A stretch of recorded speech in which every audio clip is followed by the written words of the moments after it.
Yang terhormat Kepala Badan Diklat PKN, yang terhormat Kepala Pusat Standarisasi dan Evaluasi Diklat PKN, yang terhormat Kepala Pusat Perencanaan dan Penyelenggaraan Diklat PKN, yang kami hormati Kepala Sekretariat dan seluruh manajemen Badan Diklat PKN, yang kami hormati Ketua Dharma Wanita Badiklat PKN, Ibu Dina Heri Subowo, yang kami hormati narasumber kita pada hari ini, Dr. Dedi Suharto, AK, MAK, CIA, CISA, CA, CSOX, Auditor Madya pada Inspektorat Jenderal Kementerian Keuangan, serta yang kami hormati seluruh pegawai Badan Diklat PKN dan peserta Library Fund Meetup kita yang menyaksikan secara virtual di tempatnya masing-masing.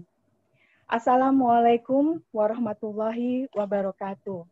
Waalaikumsalam warahmatullahi wabarakatuh. Selamat pagi dan salam sejahtera bagi kita semua. Puji syukur kita panjatkan kehadirat Tuhan Yang Maha Esa yang dengan senantiasa selalu memberikan kepada kita perlindungannya hingga sampai saat ini kita semua diberikan nikmat kesehatan hingga di acara Library Fund Meetup kita yang kali ini mengusung tema Sharing Energi Positif dengan Penyintas COVID-19 dapat kita ikuti bersama secara virtual di tempat kita masing-masing. Bapak Ibu yang berbahagia, mengawali acara pagi ini adalah sambutan Kepala Badan Diklat PKN. Kepada Bapak Heri Subowo kami persilahkan.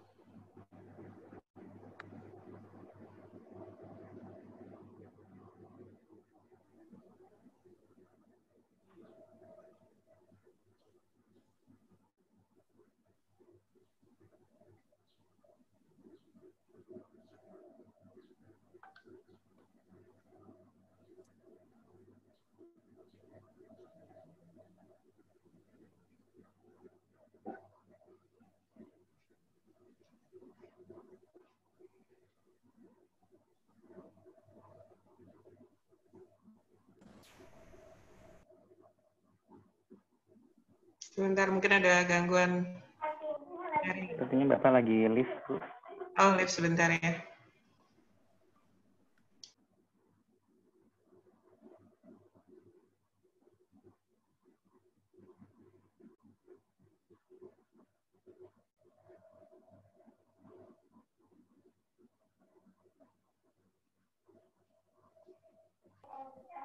Ya, silakan Bapak.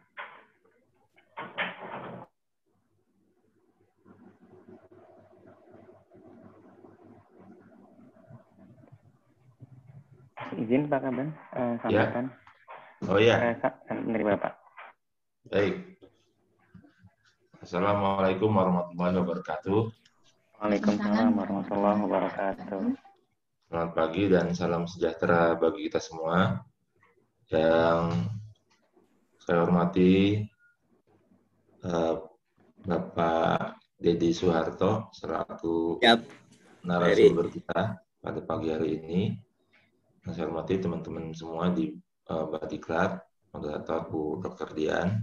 Ya, Puji syukur kita panjatkan kehadirat Allah Subhanahu wa taala karena di pagi ini kita bisa bertemu meskipun secara virtual di kelas Library Fund Meetup di Badiklat PKN BPKRI untuk bersama-sama mengikuti ini apa kita sebutnya talk show atau webinar seminar atau discussion ya tentang sharing energi positif dari penyintas COVID-19 ya.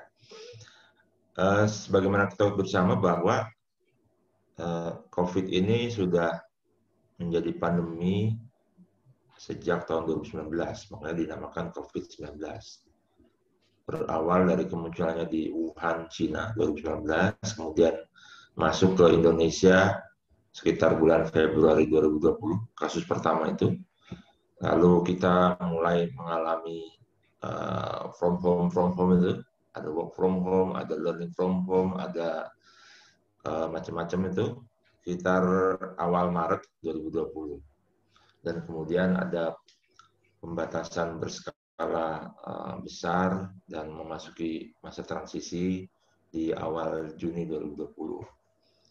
Tapi kondisinya tetap belum stabil ya, belum melandai apalagi turun ya.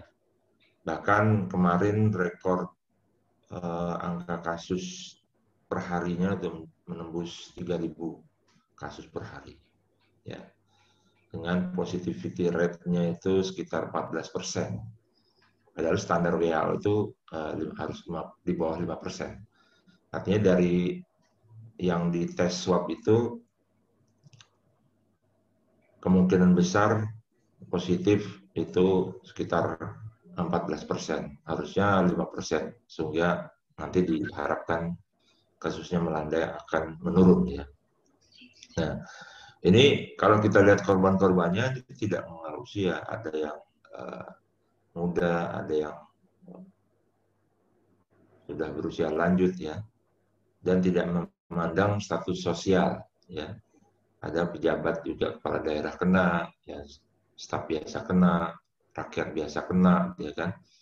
Jadi bahkan ketika kita terkaget-kaget dengan orang-orang di sekitar kita, ternyata tiba-tiba telah mendahului kita karena COVID-19 ini. Artinya kita harus menyikapi dengan penuh kewaspadaan. Nah, di masyarakat kita sudah terbelah nih antara yang menyikapi dengan sikap yang berlebih-lebihan ya, dan sikap yang mengabaikan. Saya selalu katakan antara Parno dengan Sembrono. Nah, bagaimana kita menyikapi di tengah-tengah supaya kita tidak merasa terbatasi sekali dengan adanya COVID ini, kita masih bisa beraktivitas di luar, tapi juga selamat dari risiko terpapar dari COVID ini. Nah, untuk itu kita perlu tahu ilmunya. Ilmunya bisa kita peroleh dari orang-orang yang memang berkecimpung di dunia kesehatan. Kita sudah pernah dengar bagaimana pemaparan Bu Dr. Dian untuk menunjukkan gejala-gejalanya, bagaimana harus menyikapi ketika sudah terkena positif dan sebagainya. Atau bagaimana supaya tidak terpapar risiko tertularnya COVID, entah itu di perjalanan atau di kantor kita gitu ya. Itu sudah kemarin dari Dr. Dian sudah disampaikan. Nah, ada pepatah mengatakan pengalaman adalah guru yang terbaik.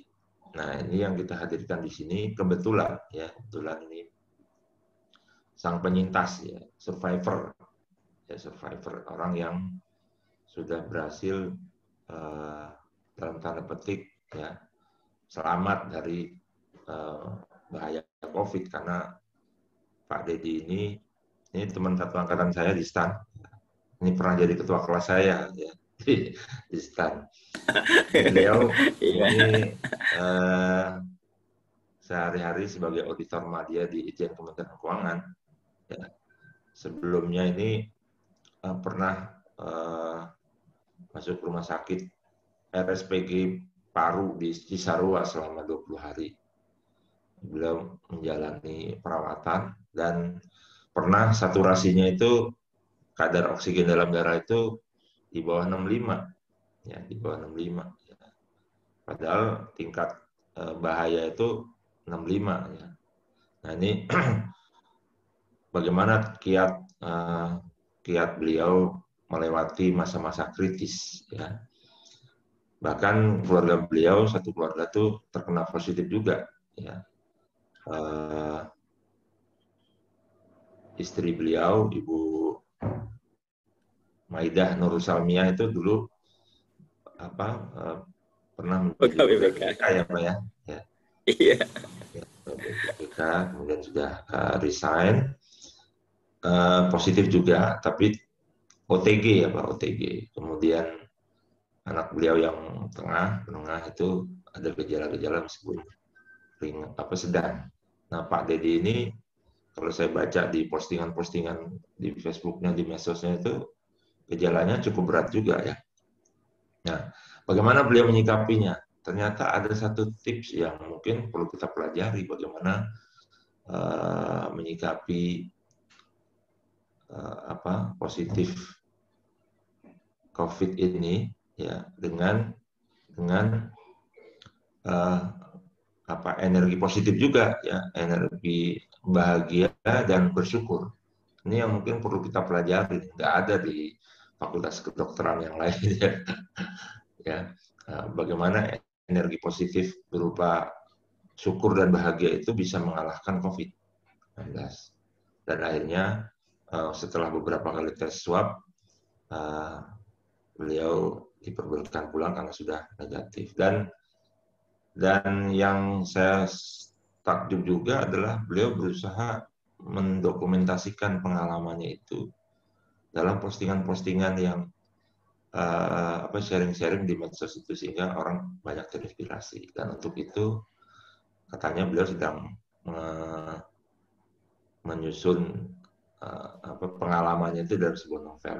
Perlu diketahui bahwa Pak Dedi ini adalah sastrawan, kalau saya sastrawan, karena di samping pekerjaan sebagai auditor, beliau rajin menulis buku, menulis novel, bahkan menulis puisi.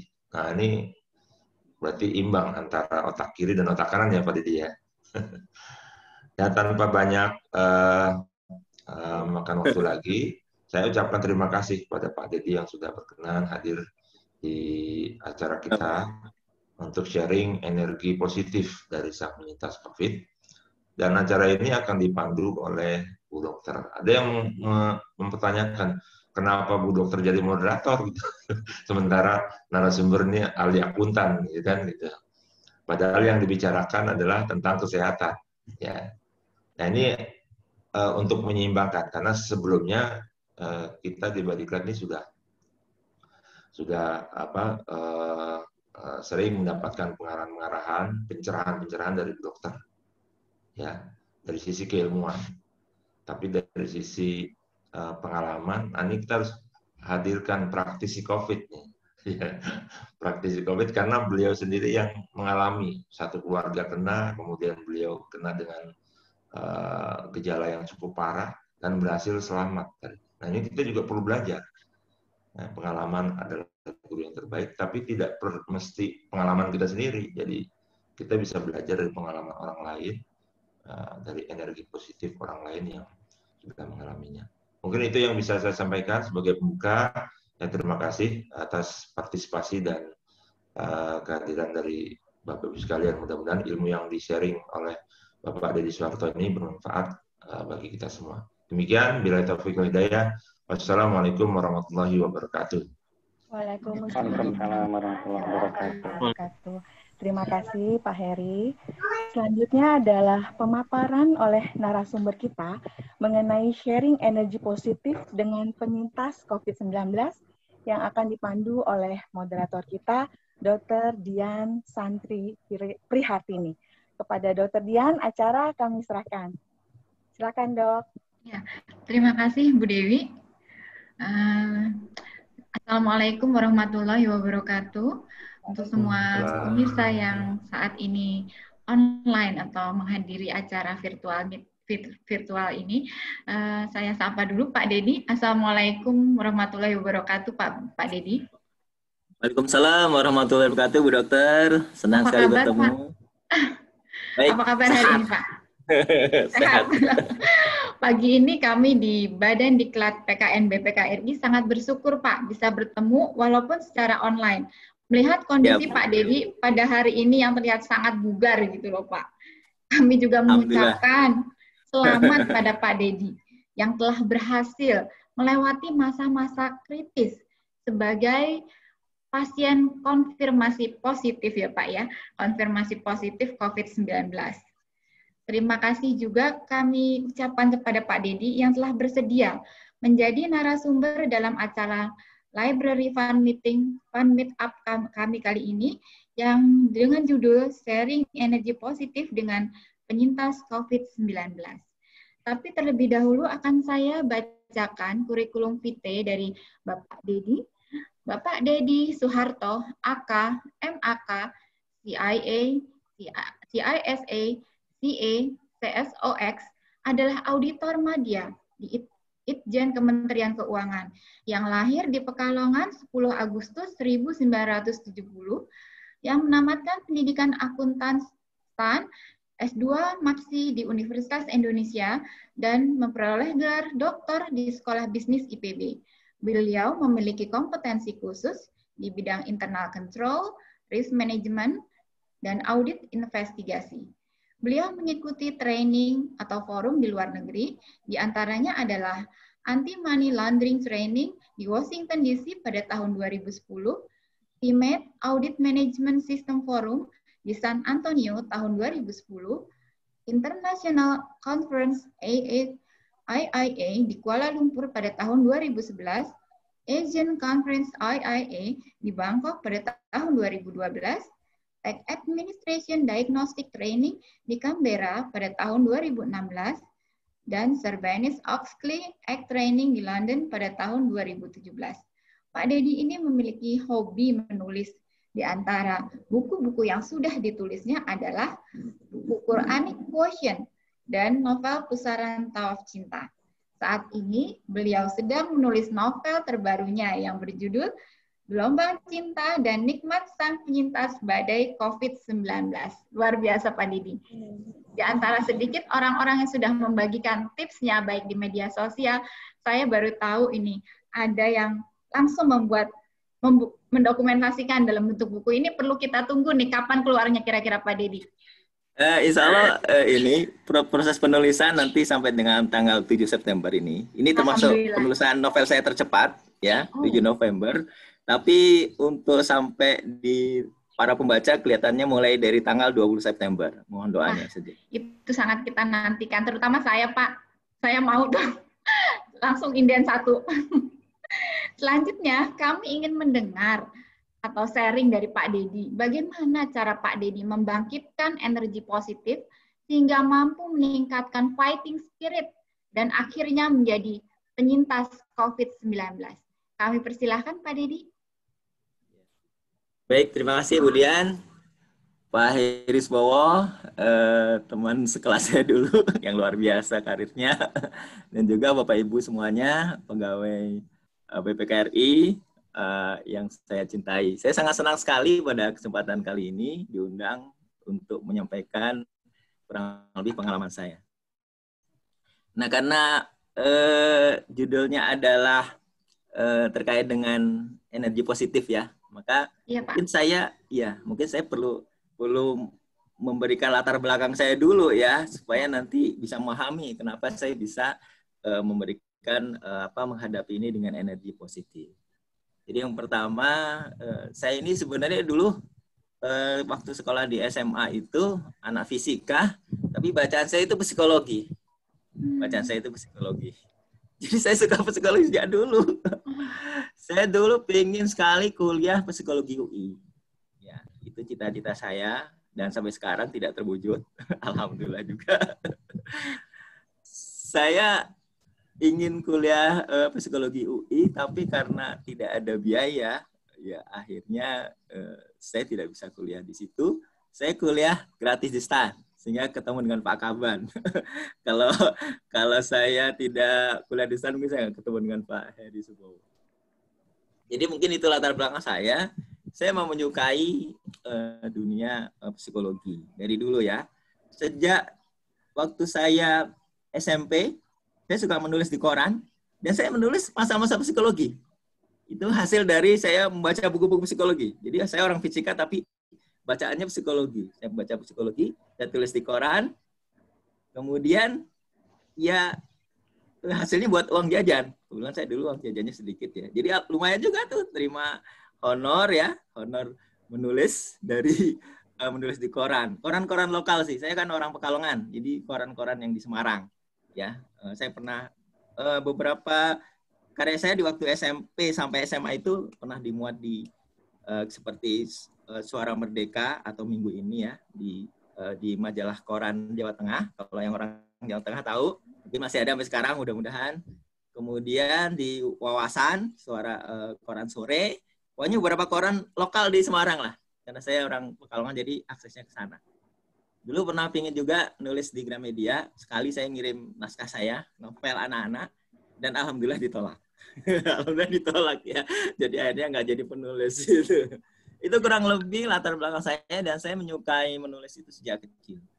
Kecil sekali. Ya, SD saya sudah suka menulis puisi, baca-baca puisi juga, menulis artikel mulai SMP. Jadi dunia saya memang menulis, saya sering banget terlibat di dunia penulisan. Ada jurnalistik begitu saya ikutin dari sejak SMP apa SMA ya, mungkin SMA lah ya. SMP saya sudah mulai kalau nggak salah, ada pelatihan jurnalistik saya ikut segala macam. Sehingga saya di SMA saya menjadi, kalau tidak salah, pemimpin umum majalah sekolah, ya, majalah sekolah. Saya menjadi pemimpin majalah sekolah. Itu saya teruskan waktu kuliah. Waktu kuliah saya menjadi anggota redaksi majalah kampus Punahwarman. Pak Heri Subowo sangat tahu. Biasa ya, Pak ya. Ini memang benar-benar sesuai ungkapan tadi dari Pak Kaban bahwa dikenal sebagai sastrawan gitu. Iya. Jadi sejak dari dulu saya memang suka menulis gitu, suka berpuisi, suka menulis. Bahkan saya ceritain lagi ya, supaya ini menjadi satu ini kenapa saya akhirnya bisa punya energi positif. Saya dulu suka sekali menjadi pemain saya suka pentas di waktu mulai ya SMP lah, SMP itu suka pentas di lingkungan saya di RW. Di RW itu ada yang namanya kayak perkumpulan remaja begitu di level RW. Itu saya suka main drama, dan uniknya saya itu adalah penulis naskahnya, ya kan, penulis naskahnya, sutradaranya, sekaligus saya pemainnya. Nah, saya biasanya ngambil pemain yang antagonis, pemain yang nggak disukai, karena kalau saya sodorin ini, saya nggak mau Pak, bukan Pak gitu, Mas saya nggak mau Mas gitu. Akhirnya saya ambil sendiri, jadi pengkhianat, ya kan, kalau cerita tentang perjuangan bangsa segala macam. Jadi saya itu dulu sebenarnya artis gagal sebenarnya. Jiwa seninya bangetan nih Pak, luar biasa, sangat mendarah daging. Jiwa seninya luar biasa. Jadi, supaya latar belakang saya ini paham gitu. Jadi itulah apa yang terjadi pada saya. Tapi kemudian akhirnya saya menyadari bahwa saya dulu pernah mempertanyakan kenapa saya suka hal kayak gini ya. Ini sebenarnya bagus nggak sih buat apa ya, buat kehidupan saya gitu. Ini kan nggak menghasilkan uang. Dulu saya tampil di panggung-panggung level RW. Saya pernah manggung ya di teater itu, main drama itu di level RW, kelurahan sampai tingkat kecamatan. Itu pernah sampai kecamatan ya. Kabupaten saya gagal karena saya terlanjur harus masuk ke stan. Jadi saya sudah dijadiin pemeran utama, saya akhirnya melepaskan diri. Tapi pernah sampai di kecamatan. Nah, saya pernah mempertanyakan hobi saya sejak kecil. Ini penting nggak sih sebenarnya yang saya geluti ini gitu kan? Nggak ngasilin duit. Itu dulu nggak pernah dapat duit tuh. Tampil di RW nggak dapat duit. Jiwa seninya terlalu besar ini Pak. Jiwa seninya luar biasa. Diucapin terima kasih doang. Sampai di kecamatan cuma dibayarin ongkos transport doang gitu. Sama sekali kita nggak mendapatkan sesuatu dari situ. Jadi saya mempertanyakan hobi saya waktu itu ya Budian ya. Nah, tapi belakangan saya menyadari ternyata kisah saya masih kecil itu ternyata penting sekali. Ternyata ada nilai-nilai yang yang saya dapatkan dari situ, terutama dari masalah sastranya itu. Bahwa sebenarnya kita perlu sastra gitu. Kita perlu duit ya, tapi duit saja tidak cukup. Kita perlu sastra juga. Itu saya baru menyadari belakangan setelah saya, ternyata hobi saya itu bagus juga ya. Nah, itu kurang lebih latar belakang saya, biar tahu ya. Sehingga mudah-mudahan bisa seperti itu. Nah, saya mau sampaikan juga sebenarnya dunia penulisan saya ini untuk menceritakan latar belakang saya, itu termasuk yang pernah saya harapkan bisa menyelamatkan saya dari masalah ketiadaan uang kuliah. Jadi ketika saya tahu pada waktu tingkat 1 SMA bahwa ternyata kakak saya waktu itu yang sudah lulus, jadi saya masuk SMA, kakak saya keluar. Itu bapak saya sudah nggak bisa nguliahin lagi, uangnya udah habis untuk kakak-kakak di atasnya gitu. Memang uangnya terbatas gitu ya, pegawai negeri juga waktu itu. Jadi begitu saya tahu begitu, saya langsung, waduh, saya nggak bisa punya uang kuliah nih. Saya langsung banting setir untuk kemudian menjadi penulis. Karena itulah saya mengirimkan novel saya, novel anak-anak ke Gramedia. Harapan saya kalau saya diterima di situ, aduh, saya jadi penulis aja lah. Dalam arti maksudnya saya mau ngumpulin uang, nanti saya mau kuliah dari uang itu. Tapi ternyata Allah takdirkan nggak terjadi. Gramedia menolak gitu kan. Akhirnya saya ketemu dengan Stan. Ya, jadi dunia penulisan memang dunia yang sangat dekat sama saya dan sebagainya. Jadi saya menyampaikan latar belakang itu, mudah-mudahan bisa memahami. Nah, sekarang terkait dengan COVID-19 ya Bu Dian ya. Silakan. Apa saya bisa ngomong gitu ya. Saya juga mau menceritakan latar belakang dulu biar tidak terjadi salah paham gitu. Ya. Jangan sampai kemudian kebayang bahwa ini Pak Dedi ini orangnya abai nih terhadap COVID-19 gitu ya dan segala macam sehingga saya kena. Enggak. Sama sekali enggak. Keluarga kami adalah keluarga yang waspada COVID-19. Saya tulis di postingan FB karena saya berani mempertanggungjawabkannya. Saya mau tanya ya, coba kalau yang benar-benar sudah itu angkat tangan ya, angkat tangan. Siapa yang pernah menonton film Contagion? Coba raise hand. Ada kan di situ reaksi raise hand? Saya ingin tahu dari 139 ini siapa yang pernah menonton film Contagion? Dibintangi oleh Pak Kaban udah. Pak Kaban, wah, sahabat saya berarti benar-benar ini tidak mengecewakan Stan. Siapa lagi tuh? Ada lagi nggak?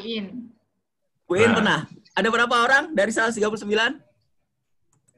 Ada berapa orang? Nanti kita bikin nonton bareng aja Pak ya. Boleh. Ya, tapi maksud saya gini, menurut saya tetap tidak mencapai angka 25% itu nggak nyampe ya. Hampir sebagian besar itu nggak nonton. Itu film itu persis banget dengan film dengan COVID-19. Hanya lebih dramatis. Ya pemainnya aja bagus-bagus ya. Ada Matt Damon. Ada Jude Law. Ada si Titanic tuh, si Kate Winslet. Ada Gwyneth Paltrow. Sampai saya ingat tuh film apa namanya, artis-artis. Itu saya lakukan, nonton bareng dengan keluarga. Itu pada awal PSBB diberlakukan. Tapi yang bawain anak saya gitu. Anak saya awal-awal tuh gini. Manggil saya Abi kebetulan ya, kalau anak-anak saya itu ya. Manggil istri saya Umi gitu. Pakai bahasa Arab gitu kurang lebih. Nah jadi, ini ada film bagus, kita nonton yuk sekeluarga. Oh saya orangnya demokratis. Ayo kita nonton bareng gitu. Wah saya baru tahu. Persis banget ini Kak. Iya persis banget ini. Itu film tahun 2011. Itu tahun film terus. Nah dari situ ketika kita baca bareng-bareng itu kita sekeluarga udah sepakat. Ini kita harus menyelamatkan diri kita nih. Udah, apalagi anak saya yang pertama tuh yang di BPT, Hania namanya. Wah itu langsung, wah kita harus ini. Wah udah dia orangnya kan melankolis. Melankolis itu kan punya kecenderungan ini ya, terplanning gitu ya, berencana, gitu. Nah itu, jadi kami itu tersadar sejak dari awal gitu. Sejak itu saya paling ngikutin tuh kalau ada kenaikan jumlah itu, saya ikutin tiap ini. Jadi kami itu sangat waspada. Tapi memang ya kita hidup bukan sendirian ya. Keluarga kita bukan keluarga sendirian. Saya adalah tinggal di kampung ini. Pak Iriswa mungkin juga belum pernah tahu, belum pernah ke tempat saya. Ini kalau mau ke tempat saya ini sampai di ini adalah depan rumah nih. Ini rumah saya. Ini untuk masuk sini, ini hanya ada akses motor.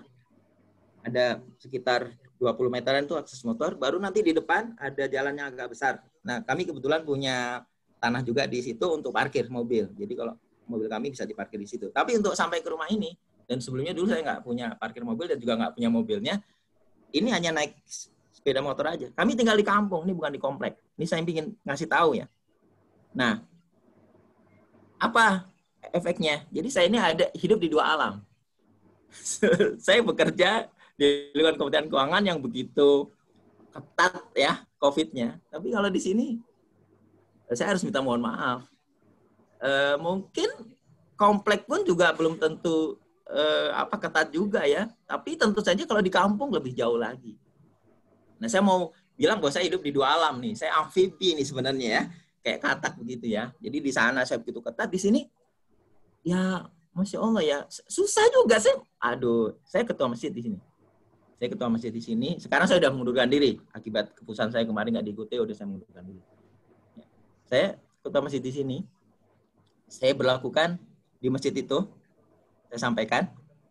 Ya, yang pertama pakai masker. Yang kedua, itu karpet saya gulung semua. Karpet saya gulung semua. Lalu kemudian karpet itu orang-orang harus bawa sajadah sendiri. Sajadah sendiri, ya. Kemudian yang ketiga, sabun. Sabun itu sampai saya yang beli sendiri. Itu bukan uang masjid. Sabunnya saya beli sendiri. Saya yang mengganti sendiri setiap saat. Karena saya nggak yakin mereka ada yang mau melakukan. Jadi saya ganti sendiri. Benar-benar melakukan protokol COVID-19 ya, Pak ya? Betul, Bu.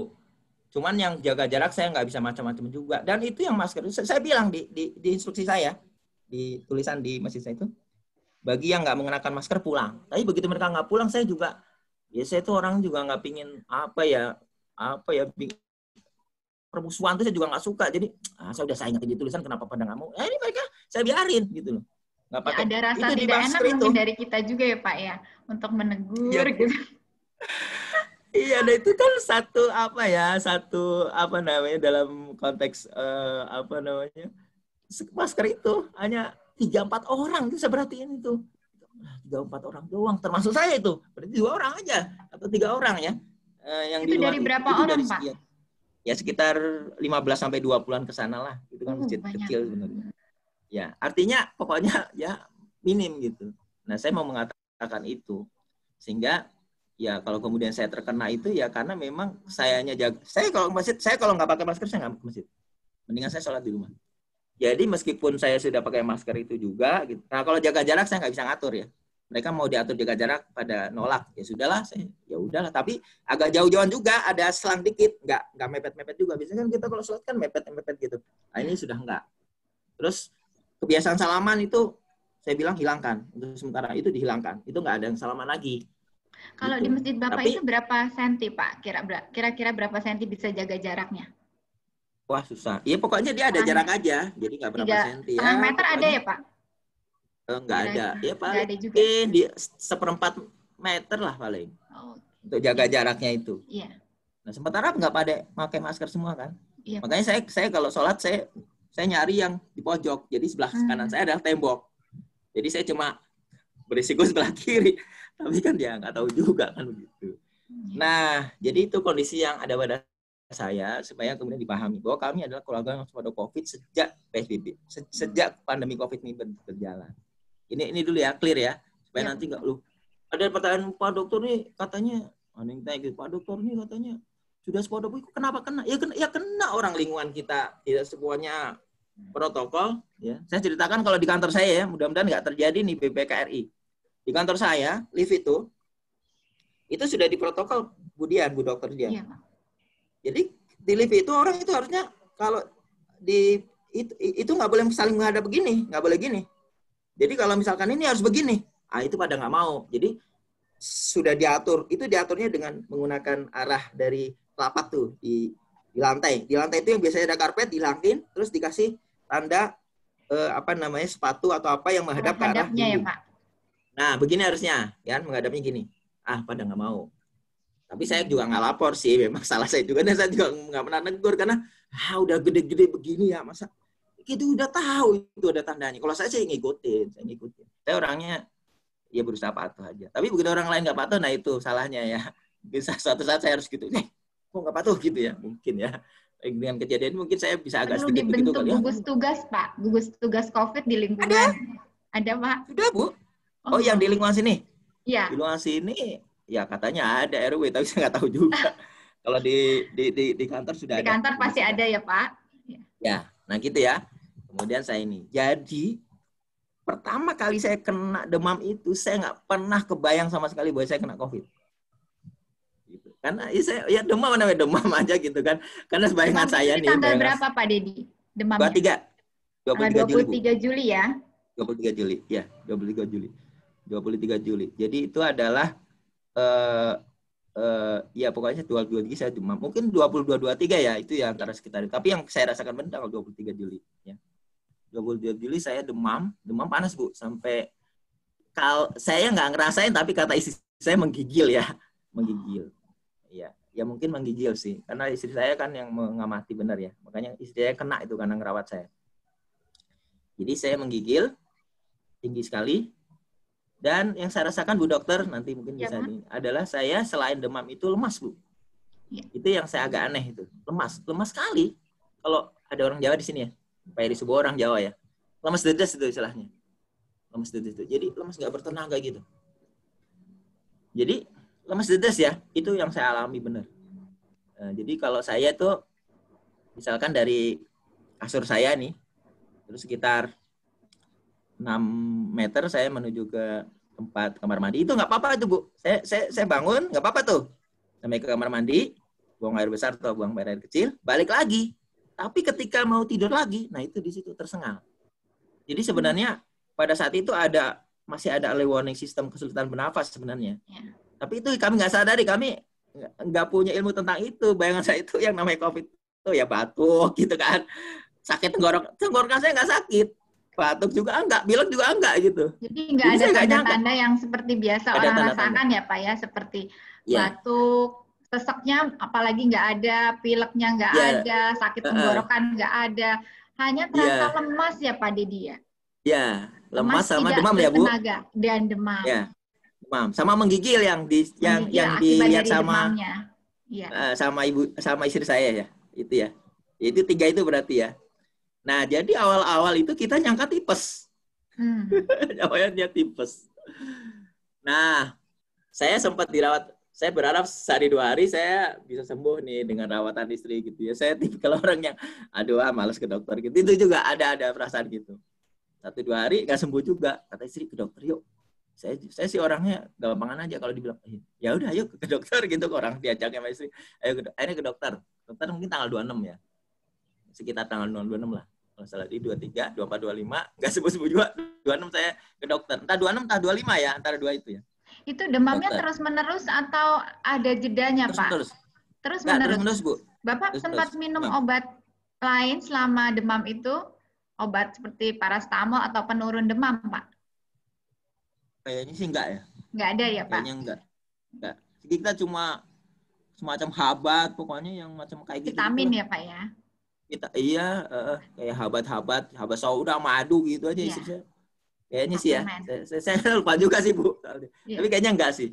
Pokoknya kita berharap adalah ini turunlah kalau udah bisa makan segala macam gitu ya. Jadi, karena waktu tanggal itu 25 atau 26 pergi ke dokter ya Pak ya? Ya, sekitar itu saya ke dokter Indah kebetulan. Nah, di dokter ini saya terus terang saja dari dulu saya khawatir kena COVID-19.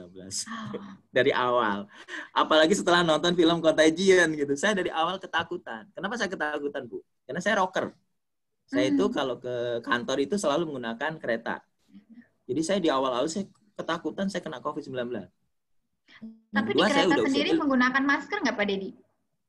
Ya menggunakan, tapi kan kalau kereta itu penuh. Itu biarpun menggunakan tuh kita udah mau tempel-tempelan aja tuh Bu. Iya. Gitu. Cuman saya khawatir banget dengan ketika awal-awal. Tapi kan sejak bulan Maret itu saya sudah tidak lagi kan di kantor saya ada kebijakan WFH. Jadi masuk tuh dalam seminggu cuma satu hari. Nah itu harus menggunakan kendaraan pribadi. Akhirnya saya pakai mobil. Saya nyetir sendiri. Saya nggak apa-apa lah. Saya sebenarnya berat nyetir karena dari Bogor ya ke Jakarta gitu ya. Tapi saya lakukan karena cuma sehari aja. Nah itu saya sudah putus hubungan sama kereta. Nah sejak itu saya sudah nggak khawatir lagi kalau saya kena COVID. Jadi awal-awal dulu saya termasuk yang berisiko. Nah sekarang ketika saya mau bertemu dengan dokter itu saya ada ketakutan lagi. Ini terus terang aja jujur ya. Karena banyak nakes yang kena. Dan saya baca kan. Karena saya orangnya mengamati nih, bukan orang yang diam aja, ini mengamati. Banyak nakes yang kena dan bukan orang-orang terlibat di dalam penyelesaian COVID itu. Jadi kayaknya kayak dokter gigi, dokter paru gitu. Jadi saya ngeri sendiri, ya Allah, ini dokter bagian penyebaran juga, mereka OTG juga nih. Dari mohon maaf ya Bu dokter ya. Iya, tahu aja Bu. Iya. Jadi saya setuju sama itu sama istri, tapi saya bilang gini, tolong dong cariin yang dokternya ini kira-kira penyebarannya rendah gitu. Nah, saya berpikirnya bukan dari dokternya, tapi dari pasiennya. Kita cari yang sepi aja, saya bilang begitu. Sama istri, ya situ aja itu yang sepi. Nah, kebetulan dokter Indah ini agak sepi ya pasiennya. Dia di lingkungan yang dekat dengan tempat saya. Jadi dia di depan sebuah komplek begitu. Dan saya perhatiin memang dia agak sepi gitu. Maksudnya pasiennya. Jadi saya pikir minimal dari pasien saya nggak kena lah gitu kan. Pasien kan bawa macam-macam ya. Bawa apa gitu segala macam. Jadi akhirnya ke dokter Indah. Dan kemudian saya semakin tenang di sana. Ketika ternyata di sana ada protokol COVID. Jadi begitu masuk ada hand sanitizer gitu ya, hand sanitizer gitu. Begitu masuk tuh. Kemudian setelah itu ada dengan dokternya itu dilapis sama plastik tuh. Ya. Plastik atau kaca? Plastik gitu. Vinil. Ya, plastik vinil atau apa gitu ya. Terus memang sepi. Jadi cuma saya aja tuh pasien di situ. Wah, cocok nih kayaknya. Minimal risiko saya rendah. Karena saya ahli manajemen risiko ya. Nah, risikonya rendah nih. Frekuensi saya kena rendah nih di sini nih. Saya tenang di situ. Nah, akhirnya saya diperiksa sama dokter Indah itu. Nah, dokter Indah itu bagus. Jadi dia tidak hanya periksa, tapi dia bilang, Bapak cek lab, cek darah deh katanya. Ya kalau saya periksa begini, tapi cek darah. Nanti hasilnya serahin ke saya. Jadi tanggal itu, kemudian berikutnya saya ke Prodia, Bu Dokter Dian. Langsung pada hari itu juga, Pak ya? Enggak. Saya agak sore di situ. Jadi malam-malam ngapain ke Prodia gitu ya, belum tentu buka gitu ya. Saya nggak tahu juga kalau Prodia buka, tapi besok paginya aja. Jadi pokoknya saya udah dapat obat tuh dari Dokter Indah tuh. Dapat obat dan pengantar untuk ke Prodianya ya Pak ya, labnya. Iya. Ada pengantar apa enggak ya? Ada kayaknya ya. Enggak kayaknya. Enggak dikasih. Pokoknya saya suruh cek lab kemana gitu pokoknya. Oh, iya. Terserah gitu. Saya bilang ke Prodia, Prodia bagus kata dia gitu kan. Udah. Jadi pagi itu saya ke Prodia aja kan dilayani tuh. Prodia, Bapak apa sakit apa segala macam. Ya, saya disuruh cek lab darah nih sama nih. Oke, gitu terus dicek. Oh iya ada berarti kalau nggak salah karena ada ini kok ya ada semacam ada surat. Ya ada surat ya kalau nggak salah ada deh. Saya ingat pokok tapi surat itu entah kemana aja boleh mau ke Prodia mau pokoknya cek darah gitu kan. Akhirnya saya ke situ diantar sama istri sama anak saya di Prodia itu kan begitu pagi saya dicek Prodia siang udah terima tuh udah kata dokternya nanti kalau ini ngirimnya pakai ini aja nggak apa-apa, pakai WA gitu. Saya dapat nomornya kan. Itu kirim pakai WA set gitu. Nah, berarti pada hari berikutnya itu Dokter Indah sudah bilang, bagus, ini Pak Dedi katanya. Ya udahlah pokoknya diminum aja obatnya kata gitu kan. Yeah. Nah, saya oke kalau gitu. Jadi saya minum obatnya gitu kan. Saya minum obatnya. Sehingga akhirnya demam saya turun tuh Bu dengan minum obat dari Bu Dokter Indah itu. Itu kira-kira sampai tanggal berapa ya? Tanggal 2-an lah gitu ya. Entah tanggal 2 Agustus ya Pak ya? Nah, tanggal 1 Agustus, tanggal 22 Agustus ya. Tapi lemas saya nggak hilang Bu. Nah itu masih terus lemas sih gitu Pak ya? Masih. Nah ini yang membuat kita lupa lemesnya nggak turun ya. Ini berarti obatnya cuma buat nurunin demam doang ini berarti nih. Akhirnya kita ke Dokter Indah lagi. Saya kan PCB gitu. Kemarin ke Dokter Indah, sekarang ke Dokter Indah lagi. Ngapain juga ke dokter yang lain kan dia lebih tahu. Kita pengen tahu, bukan minta pertanggungjawaban Dokter Indah, bukan, tapi ya pengen tahu dari versi dia gitu. Nah waktu itu saya ditanya waktu datang pertama kali tanggal 26 itu, apakah saya ada batuk? Saya emang nggak ada batuk, nggak ada sama sekali batuk. Cuman pada saat setelah dilakukan perawatan itu sama istri, ya ternyata di perjalanan itu saya sempat batuk juga, tapi tidak sering gitu. Cuma ini ada batuk ya gitu kan. Mulai terjadi ada batuk gitu. Mulai ada batuk ya Pak. Frekuensinya sering atau? Enggak Bu. Jarang. Tapi ya? Jarang. Tapi dibandingkan dengan sebelum saya ke Dokter Indah ya lebih dikit itu. gitu. Nah jadi setelah itu ternyata wah saya kok lemas gitu kan. Akhirnya kita ke Dokter Indah gitu. Ini Pak Dedi udah ini ya. Demam udah nggak ada Bu. Demam udah nggak ada. Sudah tidak ada. Hilang. Tapi lemas begini ya. Terus istri saya kan lapor, ini juga mulai ada batuknya, Dok. Loh, kata Pak Dedi dulu nggak ada batuk. Iya, waktu dulu memang saya nggak pernah bohong, saya nggak batuk. Nih sekarang memang ada batuknya, jadi saya nggak salah gitu. Waduh, katanya. Wah, kata Dokter Indah. Ini ada kemungkinan, ini tapi kecil sini Pak. Iya. Nah, tapi saya mau ceritain dulu nih sebelum saya ke Dokter Indah lagi ya. Ada satu peristiwa Bu. Dan saya mau tanya sama Bu Dian juga nih, apa yang terjadi sebenarnya? Selama perawatan itu dari tanggal 23 sampai itu. Di rumah ini Pak perawatan di rumah ya? Ya, di rumah ya. Di rawat jalan ya. Termasuk pada saat pengobatan Dokter Indah itu kan rawat jalan aja itu kan. Iya. Itu saya itu selalu dikasih madu ya, madu yang hangat gitu. Ya. Ya pokoknya minuman madu lah sama jus Nah ini yang saya nggak tahu dan saya ingin tanya juga sama Bu Dokter Dian tuh apa yang terjadi itu. Terus saya kan pingin makan buah-buahan gitu ya. Ya istri saya kan ngikutin aja kalau saya Mas pingin dong makan yang lain dong, jangan ini melulu itu kayaknya perasaan. Saya minum juga sih sebenarnya madu sama itu, tapi pingin yang lain dong. Akhirnya apa ya? Nah itu kan saya ngunyahnya agak kurang ya. Ini mulut saya agak tertahan gitu untuk makan segala macam. Sehingga akhirnya ya udahlah, saya bilang pepaya lah gitu kan, agak lunak-lunak tuh, kayak masuk nih gitu. Nah itu ketika saya makan pepaya, itu tiba-tiba badan saya dingin sekali. Dinginnya kayak dingin mayat, Bu. Itu sampai saya kaget setengah mati. Itu beberapa setelah makan pepaya. Ini juga menurut saya hati-hati nih.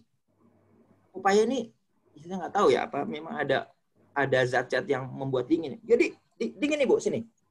Itu saya rasain sendiri. Waduh, ya kan biasanya kita anget ya kan? Kita kalau ini kan hangat ya Budian ya. Itu tiba-tiba dingin. Dingin mayat. Saya sampai kaget. Saya bilang, Jeng. Nah, saya manggil istri saya Jeng, ya, Jeng Nur. Kan dia ada namanya Nur Salmiah gitu. Saya panggilnya Jeng Nur. Jeng. Ini badan Mas kok dingin banget nih, gitu kan? Saya bilang gitu. Nah, istri saya juga raba-raba kaki saya itu. Udah, dingin juga. Wah, panik gitu pada saat itu tuh.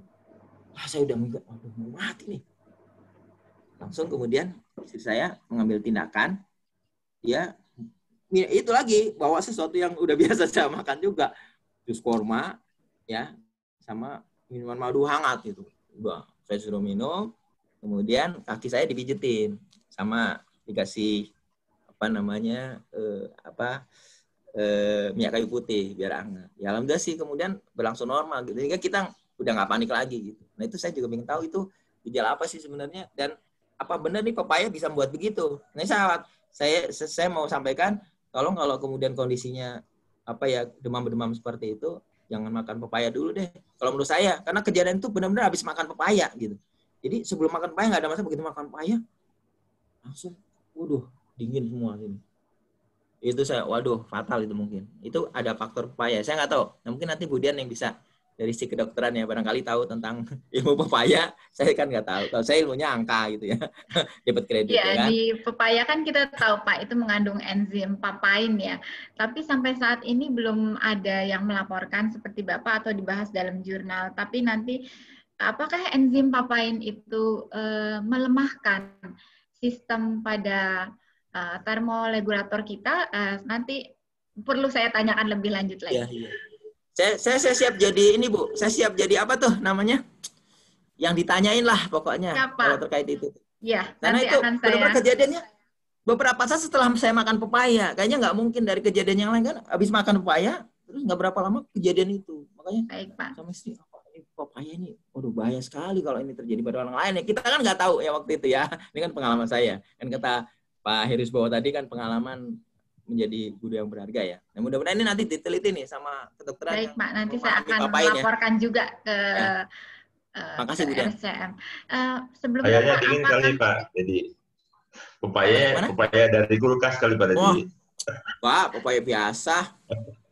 Tapi pepayanya tidak berakibat pada fesesnya, Pak, atau kondisi buang air besarnya? Oh, enggak, sama sekali. Enggak ada. Jadi pokoknya sampai saat ini buang air besarnya baik? Enggak, baik semua. Baik semua ya. Oke ya, saya lanjutkan ya. Ya, siap, Pak. Saya lanjutkan. Nanti masalah papain biar urusannya Bu Dokter Dian. Saya ngurusin dapat kredit aja ya Pak Heri ya. Itu tugas saya sama manajemen risiko. Nah, jadi ada risiko nih di pepaya menurut saya nih. Untuk sementara saya punya tesis itu ya. Tapi harus dibuktikan. Nah, jadi seperti itu. Badan saya mendingin. Tapi akhirnya normal lagi tuh. Istri saya memang ada luar biasa tuh. Jus kurma sama minuman madu itu hangat ya tapi ya. Itu benar-benar membantu sama mijit-mijit badan sama pakai minyak kayu putih ya. Alhamdulillah. Akhirnya normal kembali. Saya jadi nggak panik lagi. Oke. Itu sebelum kita ke dokter Indah yang kedua. Nah, setelah itu kan demam turun. Ya, demam turun ya. Tanggal 1 atau tanggal 2 Agustus lah. Tanggal 1 kayaknya udah turun itu demamnya. Kemudian, tapi lemas masih terjadi. Akhirnya kita ke dokter Indah tanggal 3, Bu. 3 sore. Dokter Indah, tanggal 3 sore. Nah, di dokter Indah ini, setelah tanggal 3 sore, nah dokter Indah tadi kaget kan? Oh, ada batuk-batuk ya. Wah, Pak Deddy bohong nih. Waduh, saya bilang, saya paling nggak senang dibilang bohong gitu. Karena saya nggak pernah bohong gitu. Tapi saya diem aja, saya pasien ya. Udah lagi, ya udah Bu. Aduh. ini meskipun ada kemungkinan kecil, tapi tetap harus kita cek katanya. Bapak Ronsen, gitu, ke rumah sakit. Saya siap aja. Nah kali ini saya nggak nunggu waktu lagi. Kalau kemarin waktu disuruh cek darah kan saya nunggu waktu sehari ya Bu Budian ya. Nah kali ini saya nggak nunggu lagi. Saya langsung. Waktu itu kan waktu yang pertama saya, istri saya sama anak saya yang pertama yang perempuan Hania. Nah yang kedua ini formasinya saya, istri saya sama anak saya yang kedua. Dia nyetir si Ibrahim Nuh. Nah Ibrahim Nuh waktu itu sempat ada batuk-batuk juga, dia ikutan itu tuh, ikut nebeng untuk periksa juga sama dikasih obat. Yang ternyata akhirnya Ibrahim ini kena juga ternyata karena gejala-gejala itu. Nah, kami bertiga waktu itu langsung pergi ke rumah sakit UMI. Di UMI ternyata banyak, akhirnya kita ke rumah sakit Milana Bogor. Di Milana Bogor singkat cerita kami dilakukan tindakan ronsen sesuai dengan secari kertas dari Bunda itu sama cek darah. Nah, mulai dari ronsen itu dokter jaganya udah bilang tuh Bu Dian, dokter Dian dan Bapak Ibu sekalian. Waduh, aduh, ini dokter jaga udah waduh, saya udah mulai terteror itu. Waduh, ini ngapain nih? Tapi saya belum nyangka kalau saya kena COVID.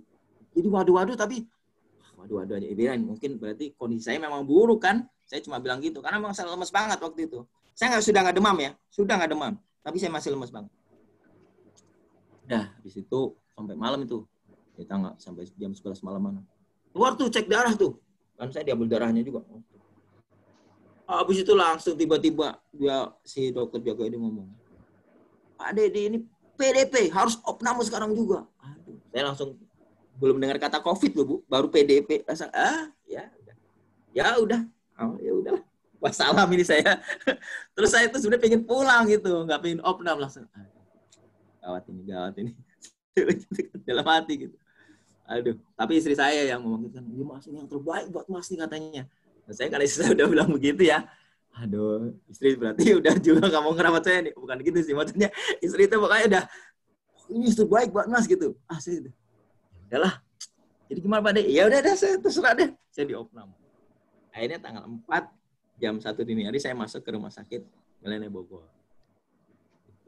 Dengan ya saya masih berharap saya nggak COVID. Jangan-jangan salah ini PDP ini salah ini kan belum di swab test kan.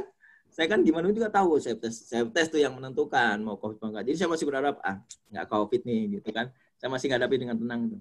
Nah, saya ditempatkan di satu ruangan itu sebenarnya bangsal 6. Jadi ada 6 ranjang gitu. Tapi ranjangnya ada 5, yang satu nggak ada gitu. Jadi itu ada, tapi bisa buat untuk 6. Ada tulisannya kok A, B, C, D. Saya di ranjang A kalau nggak salah. Jadi seperti itu. Kemudian ya saya sendirian tuh. Itu di ruangan yang khusus tuh. Jadi semuanya pakai serba speaker. Kalau apa speaker segala macam gitu. Saya ikutin aja lah, langsung melakukan tindakan. Langsung dipasang infus. Saya nggak sesak tuh Bu. Jadi sekali lagi saya katakan ya, itu yang saya bilang kenapa saya kemudian saya menyatakan diri saya kena hipoksia sindrom. Pada saat, jadi sejak saya dibawa ke rumah sakit Melania atau sejak saya ke dokter Enda, itu udah nggak ada lagi tersengal-sengal. Saya tersengal di rumah. Di rumah pada tanggal 20, waktu masih demam. Tersengal-sengal itu di rumah pada waktu masih demam, itu dari tanggal 23 Juli sampai dengan tanggal 31 Juli, kurang lebih di situ. Tapi pada saat saya ada di rumah sakit ke dokter Endah sama ke rumah sakit Melania Bogor, itu sama sekali nggak tersengal-sengal, nggak ada sesak, nggak ada apa. Tapi saya orangnya nurut ya. Saya ini kan orangnya menghargai profesi karena saya kan seorang profesi juga ya. Saya kan sebagai auditor, profesi saya juga ingin dihargai. Saya juga menghargai profesi dokter gitu. Jadi saya dilakukan tindakan langsung diinfus ya kan. Saya nurut aja diinfus. Padahal saya sebenarnya bisa makan gitu kan. Ya diinfus, oke. Dipasang selang gitu. Biasanya juga nggak nolak. Oh iya dipasang selang. Padahal saya nggak pernah merasa tersengal-sengal, sesak nafas itu nggak pernah. Nah, ini yang saya sampai bosan Ibu. Saya ceritain ya. Itu setiap kali perawat datang, itu salah satu protokolnya nanyain masalah sesak nafas. Pertanyaan, ini Budian benar ini. Pengalaman saya. Ditanya kayak ini. Bapak sudah nggak sesak nafas? Saya sampai jawab, saya nggak pernah sesak nafas. Gitu. Nah kalau kayak gini saya jawab jujur. Saya orangnya nggak jujur gitu. Saya nggak pernah sesak nafas, saya bilang gitu. Itu setiap perawat tuh nanya begitu mulu. kayaknya kalau nggak dia nggak naik gitu, dia dimarahin tuh. Kayaknya. Dia sampai bosan tuh. Kok nanyanya itu sudah memponis saya sesak nafas, coba. Saya nggak pernah sesak nafas. Terus saya nggak, kenapa saya mau pasang selang? Ya karena saya disuruh pasang selang, saya pasang gitu. Ya lebih enak sih. Rasa oksigennya tuh asik tuh. Saat itu rasa gitu. Jadi lebih enak gitu ya. Nah, oke. Setelah itu. Nah, itu saya bagus tuh rumah sakit Melanie Bogor menurut saya itu ya. Saya di treatment ya. Saya dikasih obat macam-macam tuh. Ada obat namanya kloroquine. Yeah. Wah, saya yang di TV itu akhirnya saya minum juga. Ada tuh, saya nggak tahu tuh Bu. Bu Dian mungkin tahu ya. Ada obat kayak CDR, tahu nggak Bu? Redoxon. Obatnya kayak Redoxon. Kayak Redoxon tuh Bu. Saya setiap hari itu mungkin hampir setiap makan ya, dikasih satu pil kayak Redoxon itu rasanya itu berkali-kali lipat dibandingkan dengan CDR atau Redoxon. Redoxon kan agak stres-stres tuh ya, kita enak tuh ya. Kayak ada jeruk-jeruknya itu. Wah, kalau itu bikin saya stres, Bu. Ini harus diminum. Iya, Pak, harus diminum. Aduh. Cuman saya tanya, ini airnya seberapa? Air mas seberapa aja, Pak? Itu saya akalin tuh. Airnya cuma sedikit aja, yang penting pokoknya dia udah larut kan. Jadi kalau kita minum Redoxon kan biasanya 1 gelas tuh airnya kan segini. Tengahnya ya, biar enak gitu. Nggak pernah kita 1 gelas juga. Kalau ini yang nggak seperempatnya, Bu, di bawahnya lagi. Pokoknya dia udah bisa ini aja. Supaya, karena gini, saya banyakin air, itu si obat itu ya. Obat yang kayak CDR itu. Saya banyakin air sama sedikit. Itu rasanya sama di lidah saya. Rasa surut. Aduh, itu saya stres tuh. Ini harus diminum juga ya. Minumnya caranya gitu. Dihancurin dulu, dileburin masuk ke ke air, terus ya gitu.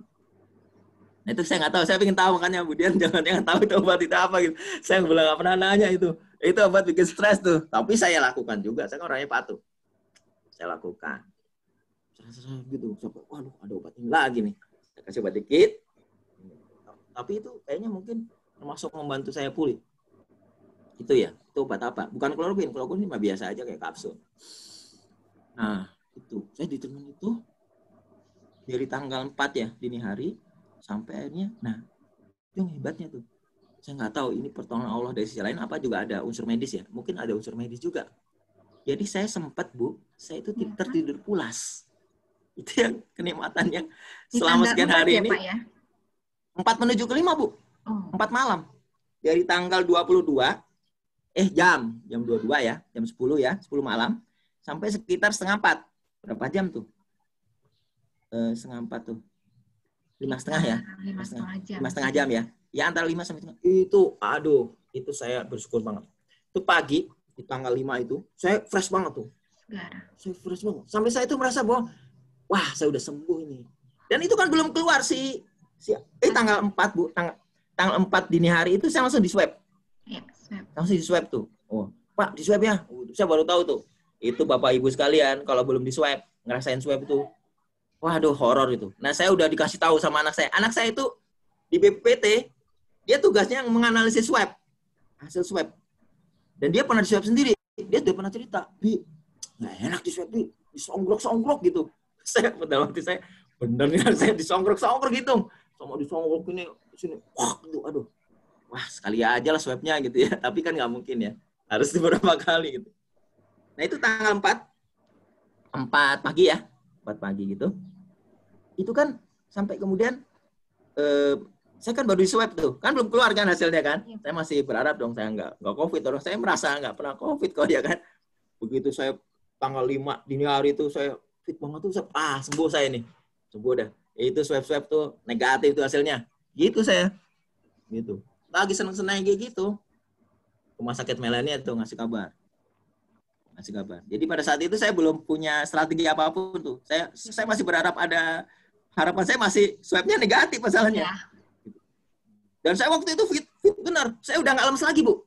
Jadi tanggal 5 saya tanggal 4 saya sudah nggak lemes loh, Bu. Tanggal 4 itu. Tanggal 4 sudah mulai tidak lemes. Iya, meskipun sarapan saya cuma buat makan obat sebenarnya. Tapi kan saya ada korma, ada terutama minum air putih itu banyak saya.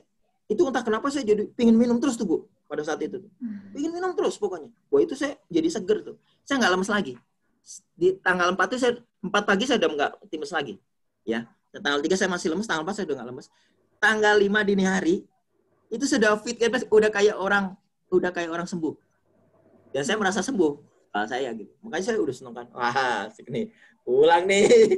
Bukan COVID ini, ya kan? Begitu tinggal nunggu swab test aja kan gitu kan. Taunya rumah sakit Melania masih dari speaker, Bu. Kan itu ruang isolasi ya. Ini ruang isolasi nyaman-nyaman aja nih. Enak pokoknya kan. Itu gede gitu sendirian tuh, enak. Speaker.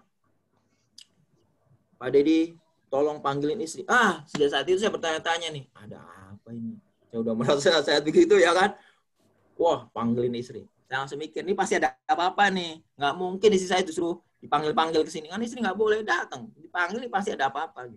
Udah. Oh iya, siap. Saya bilang. Saya kan ngomong gitu. Oh iya, siap. Saya akan panggil. Udah. Saya kan dibawain HP, Bu. Nah, itu bagusnya tuh ya kan. Kemana-mana bawa HP tuh, Bu. Bawa HP. Set. Saya langsung bilang kepada istri, diminta datang kepada dokter sekarang juga. Karena bilang gitu, sekarang juga Pak Dedi. Sekarang juga. Waktu saya, kan itu siang-siang ya. Siang-siang ya. Tanggal 5 siang-siang gitu. Katanya, oh iya siap. Udah. Jadi saya, ya udah, akhirnya datanglah gitu. Terus saya udah tahu nih, berarti ada apa-apa nih. Saya bilang, udahlah terserah. Pokoknya apapun keputusan dokter ikutin. Saya bilang gitu. Kita kan orang awam. Istri saya kan juga dulu ya ajun akuntan gitu kan. Ngertinya kan juga persoalan dapat kredit gitu kan. Udahlah, kita ikut aja. Ternyata saya mau dirujuk, Bu. Dirujuk. Mas, kita harus dirujuk ke rumah sakit yang lebih lengkap katanya gitu. Saya kaget juga gitu. Kagetnya kenapa? Kagetnya adalah bahwa ya, saya merasa udah sehat gitu. Saya kok dulu, ya Mas ini ternyata parah katanya. Waduh. Padahal saya bilang sama istri, saya badan saya sehat. Saya kalau disuruh jalan saya siap nih. Saya bilang gitu sama istri. Tapi kan saya sudah sepakat ya bahwa saya tetap ngikutin dokter ya. Tapi ya sudahlah terserah kalaupun mau dirujuk gitu. Nah cuma persoalannya mau dirujuk kemana? Nah di situ saya ikut terlibat. Sampai akhirnya saya memutuskan ketika ada pilihan rumah sakit Ciawi sama rumah sakit Cisarua Bogor. Ya. Itu saya milih Cisarua Bogor. Nah itu ada unsur juga nanti terkait dengan energi positif. Saya memilih di sana karena dua hal, Bu. Pertama dia rumah sakit paru seperti rumah sakit Silantira Sorso yang berarti dia pasti karena kan alasan untuk memindahkan saya karena faktor masalah fasilitas ventilator, Bu. Jadi katanya kemungkinan saya ada keperluan untuk ventilator dan itu dijelaskan sama dokter. Nah itu dokter mencoba menerangkan kepada saya kenapa saya perlu ventilator. Dia ngomong jelas di speaker, dia bilang Pak Dedi saturasinya pernah 64. Dan kemudian pada saat terakhir ini 88, masih jauh normal. Normal saturasi ada di angka 96 sampai 100. Saya jadi belajar saturasi nih, Bu. Iya. Saya bisa lulus nih, satu semester ini saya lulus saturasi deh. Nilai saya lumayan lah gitu. 96 sampai 100. Nah, saya dari 64 di up jadi 88 gitu. Jadi kata dokternya, ini Bapak kemungkinan bisa perlu ventilator gitu. Jadi karena saya kena tadi hypoxia syndrome itu. Tapi itu istilah saya, dokter nggak pernah nyebutin. Saya buka-buka nih, saya hypoxia syndrome nih. Karena saya nggak ada sengal, nggak ada tersesak. Saya jadi pantesan saya ditanyain sesak-sesak melulu, padahal saya nggak sesak gitu.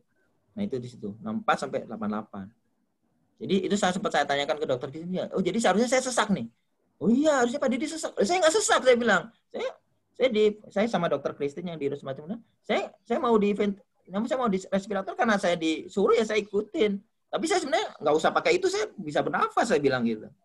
Bebas dan nggak ada hambatan. Perasaan nggak biasa aja, cuman itu ya lebih enak aja sih ada oksigennya. Nah jadi seperti itu Bu ya. Nah akhirnya saya dirujuk ke RSPK. Nah salah satunya karena dia rumah sakit paru. Yang kedua karena ada teman saya punya sahabat lama di situ. Tahun 90-an kami bersahabat lama, sudah lama nggak ketemu, itu Pak Mustafa. Itu ahli ronsen. Apalagi saya habis di ronsen di rumah sakit Melian, pasti saya di ronsen lagi kan. Ketemu dengan sahabat saya bilang, udah situ aja. Jangan Ciawi. Ciawi saya nggak punya hubungan apapun. Ya pokoknya intinya saya lebih memilih SPK Cisarua. Nah saya dibawa ke Cisarua. Cuma masalahnya ternyata ketika di Cisarua itu saya agak merasa apa ya, karena kan awalnya mau ada ventilator segala macam. Ternyata nggak ada Bu sama sekali. Jadi di rumah sakit Cisarua itu di 205 itu saya ditempatkan di sebuah tempat yang nggak ada ventilator. Itu kamarnya sama aja dengan rumah sakit lainnya, bahkan lebih downgrade. Saya sekarang berdua Dan satu lagi orangnya batuk-batuk melulu. Coba bayangin, stres saya Bu situ. Waduh, ini saya nggak batuk, saya bisa batuk ini. Karena satu kamar berdua, itu tempatnya juga beberapa ranjang ya. Kalau nggak salah 4 ranjang. Nah, itu diisi oleh orang dia dulu. Tapi saya ranjang kedua. Dia batuk-batuk mulu semalaman itu. Baku. Aduh, saya kena nih, saya bakal kena nih gitu kan. Tapi ya itu ternyata cuma sehari. Jadi tanggal 6 dini hari saya masuk ke situ.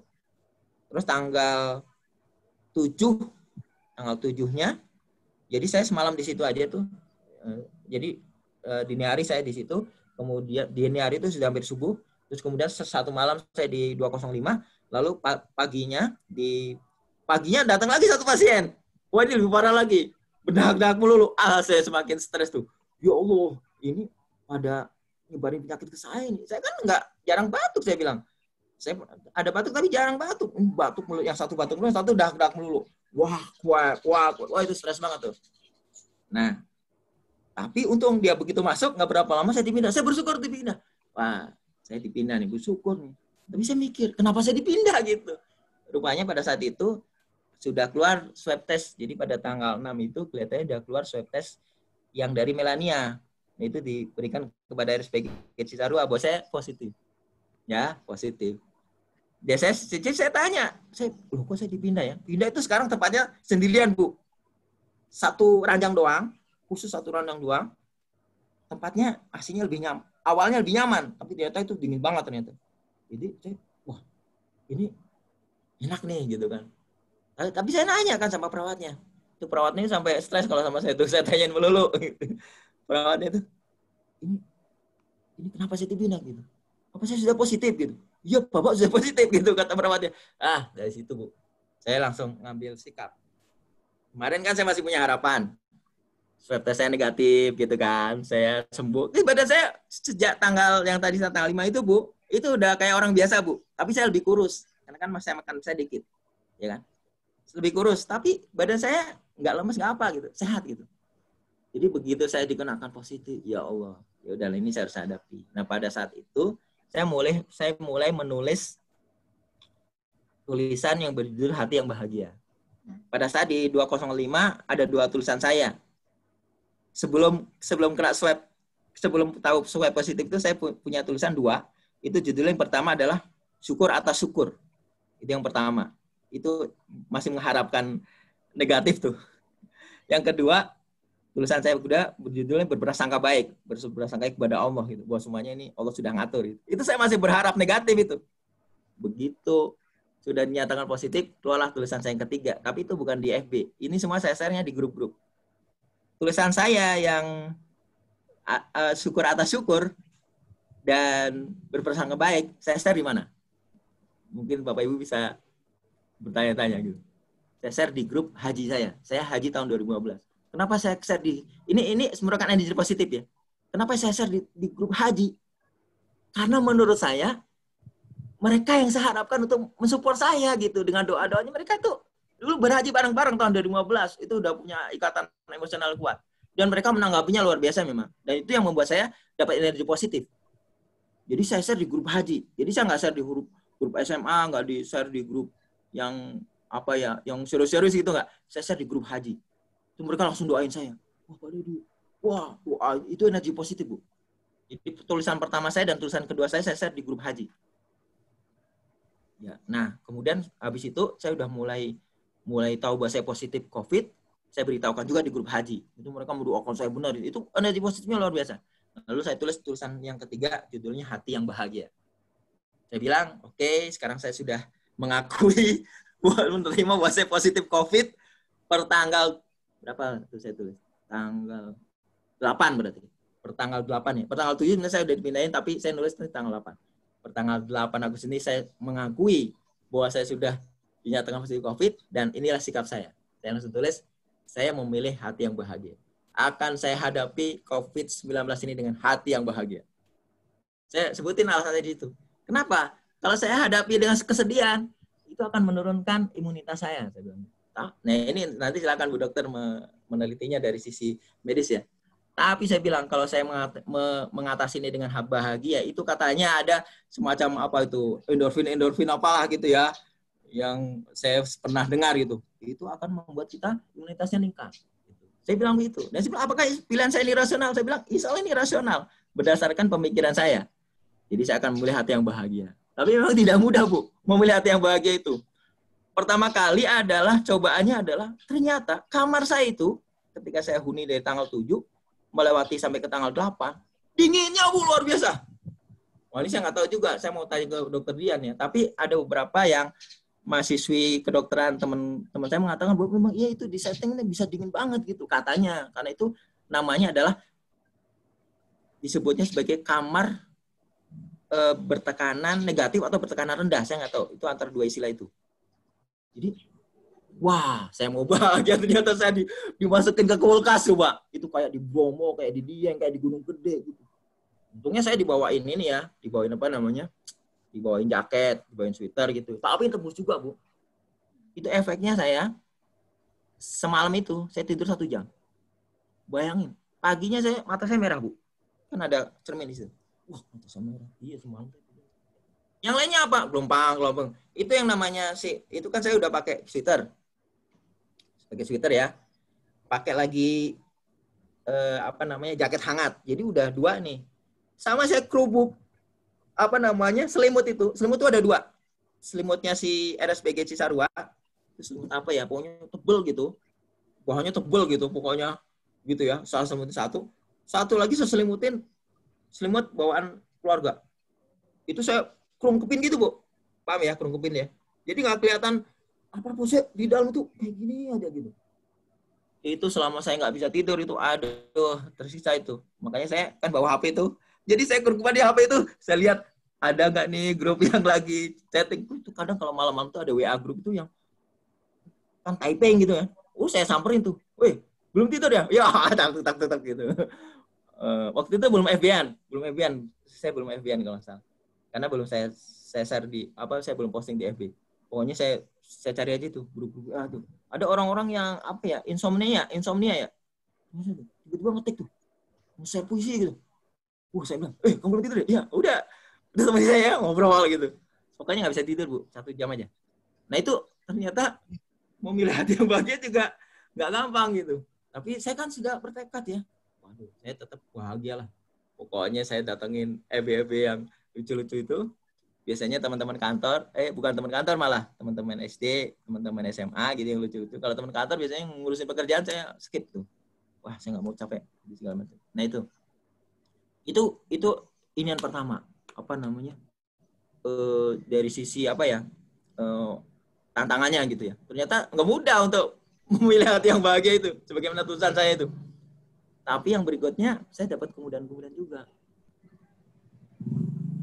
Mohon maaf ya, ada yang datang sepeda motor. Iya, mana ke atas. Ini mau ngasih ransu makanan buat keluarga. Adik saya.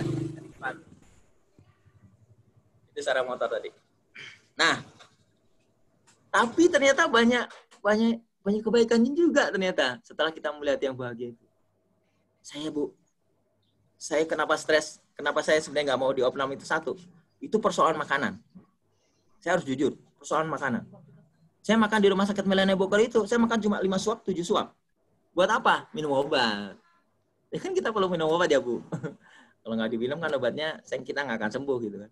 Minum obat. Saya sampai ditanya sama susternya, nggak habis Pak Dede? Ya, yang penting kan saya bisa minum obat. Ini perawat gitu. Emang ya makanan rumah sakit tahu ya, Bu ya?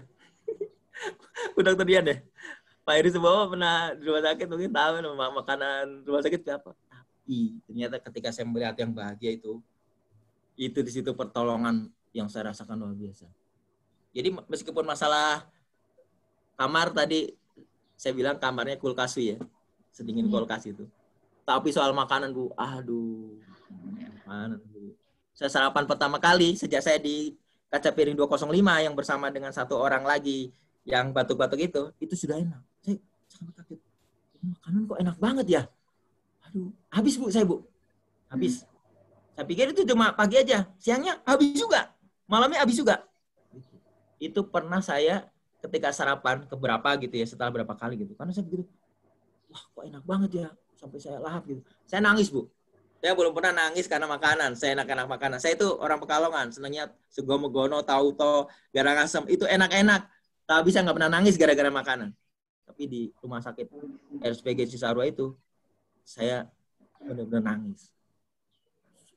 Saya bilang ke istri saya, aduh, itu yang tukang masak, mudah-mudahan tetap sehat. Mudah-mudahan bisa masak gitu. Amin. Karena saya nggak ngebayangin. Kalau saya nggak dapat makanan gitu, saya nggak bayangin saya bisa recovery cepat. Ya, bagaimana saya sudah merasa sehat, tapi saya butuh recovery cepat gitu. Kalau saya makannya kayak di rumah sakit Melania, saya juga khawatir juga, cuma dapat obat sama infus, kayaknya juga nggak yakin juga bisa recovery cepat. Tapi begitu saya langsung optimis banget. Wah, saya bakal recovery cepat nih. Itu termasuk energi positif. Makanan ini energi positif. Karena itu saya langsung mikir, gimana caranya saya bisa berterima kasih. Nah, makanya saya berpikirnya gitu. Gimana saya berterima kasih? Gitu. Pak Mus, saya bilangin tentang makanan gitu, dia nggak terlalu nanggepin gitu. Saya pingin nih ketemu sama, saya kan di hari pertama saya sudah ditelepon sama Pak Mustafa gitu ya. Nah ini juga energi positif yang kedua. Ketika saya memilih, di situ ada sahabat saya, istri saya kemudian menghubungi Pak Mustafa ini pada pagi hari, pada tanggal 6 pagi itu, saya udah ditelepon sama Pak Mustafa. Pak Mustafa, dia ahli ronsen, dia yang lihat ronsen saya, dan dia bisa ngakses gitu kan. Dia datang ke perawatan, dia minta lihat ini sahabat saya, dia bilang gitu, lihat ronsennya. Begitu dilihatin gitu langsung dia telepon saya. Ini Mustafa katanya. Wah Pak Mus, ya gimana? Assalamualaikum gitu kan. Ya, Pak Denny ini gimana? Dia bilang ya, 2 paru-parunya udah kena itu. Katanya, oh ini udah lama sekali, gimana ini kejadian? Oh dia kayak marah-marahin saya tuh. Udah Pak Denny, yang penting lawan. Nah itu dukungan sahabat. Ini energi positif juga gitu. Saya tahu dia nggak marah-marahin saya, dia cuma kesel dengan keadaan saya aja gitu. Siapa mau? Saya akan lawan ini. Itu energi positif juga itu. Itu juga apa ya? Tapi itu sebelum saya menetapkan memilih hati yang bahagia ya. Itu ketika setelah itu saya menulis bersyukur atas bersyukur. Itu. Jadi tapi saya sudah dapat energi positif tuh. Nah, makanan ini. Nah, bagaimana saya bisa berterima kasih dengan makanan ini? Maka langsung saya kemudian begini. Saya harus nulis nih. Wah, saya nulis di FB. Saya udah lama nggak nulis di FB. Saya nulis di FB mungkin sekitar pertengahan Juli sebelum saya sakit. Saya udah lama nggak nengok FB. Apalagi setelah demam itu saya nggak pernah nengok lagi. Tapi kalau saya nggak, karena saya bilang ke Pak Musnya nggak terlalu nanggepin siapa juru masak itu. Mungkin bagi dia sih biasa-biasa aja gitu. Bagi saya hebat banget gitu. Wah, saya harus nulis di FB nih. Saya tulis di FB. Judulnya Jiwa Penuh Kebajikan. Saya bilang di situ saya terima kasih sekali nih sama juru masaknya RSPG Cisarua. Itu luar biasa, makanannya pas di lidah segala macam. Saya puji-puji gitu. Itu saya posting di FB. Nggak berapa lama orang-orang RSPG viral tuh di RSPG Cisarua. Nah ini ya energi positif macam-macam. Jadi gini, kenapa ini jadi viral si RSPG Cisarua ini, si Jiwa Penuh Kebajikan ini viral lokal di Cisarua? Karena ternyata ada teman seangkatan saya, Pak Eri Subowo mungkin kenal, Muhtakim Pak Eri. Ya. Muhtakim kenal, badannya gede. Itu ngubungi saya sehari sebelumnya atau pokoknya setelah saya di RSPG Cisarua. Tuh, Pak Didi, gimana kabar di Cisarua gitu? Dia nanya ke saya gitu. Dia nggak gini gitu. Terus saya bilang, saya baik-baik aja gini. Terus dia cerita bahwa dia punya ponakan. Ini dia punya ponakan di situ. Namanya Vika Andriani, dipanggilnya Ika. Nah, kata dia. Ternyata si Vika ini dia adalah merawat saya juga. Di tim tuh yang merawat tuh banyak. Nah, salah satunya si Ika ini. Jadi begitu saya memposting, kebetulan si Muhtakim ini ngikutin FB saya. Jadi begitu memposting postingan Jiwa Penuh Kebajikan ini, yang ceritanya adalah terima kasih kepada para tukang masak ini, sama Muhtakim ini di-share kepada ponakannya. Dan ponakannya minta izin. Ini boleh nggak di-share di grup RSPG Cisarua? Gitu. Nah, sama Muhtakim, ya dibolehin aja. Jadi viral tuh, Bu. Ini menjadi energi positif, viral gitu. Mereka senang sekali. Wah, ada orang yang berterima kasih sama juru masak gitu ya. Nah, itu membuat mereka menjadi perawatnya itu yang awal-awalnya agak, mohon maaf ya, agak gimana ya sama saya gitu. Tiba-tiba jadi kata mereka, awal-awal pertama saya dibilang sebagai orang yang paling cerewet, kata mereka nih, begitu pertama kali kedatangan saya di COVID-19. Tapi begitu mereka tahu saya posting sesuatu yang sifatnya berterima kasih sama juru masak, mereka mulai, bukan cerewet nih, kritis gitu. Agak turun tuh dari cerewet jadi kritis, dan jadi kepada saya itu jadi baik-baik semua gitu. Gimana Pak Dedi? Apalagi yang silakan Pak Dedi gitu kan.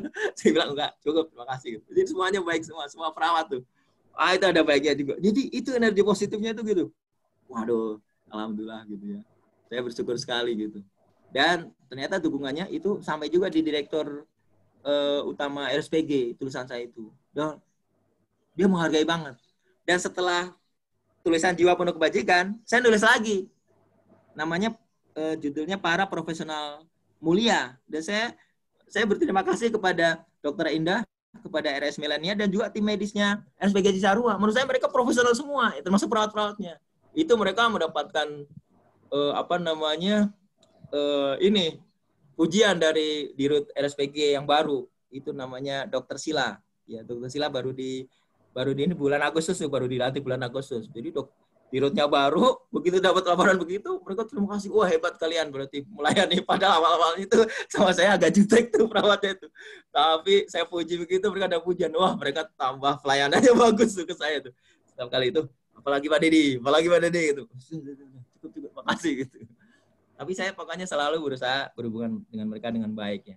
Jadi kalaupun saya banyak dikirimin ini Bu.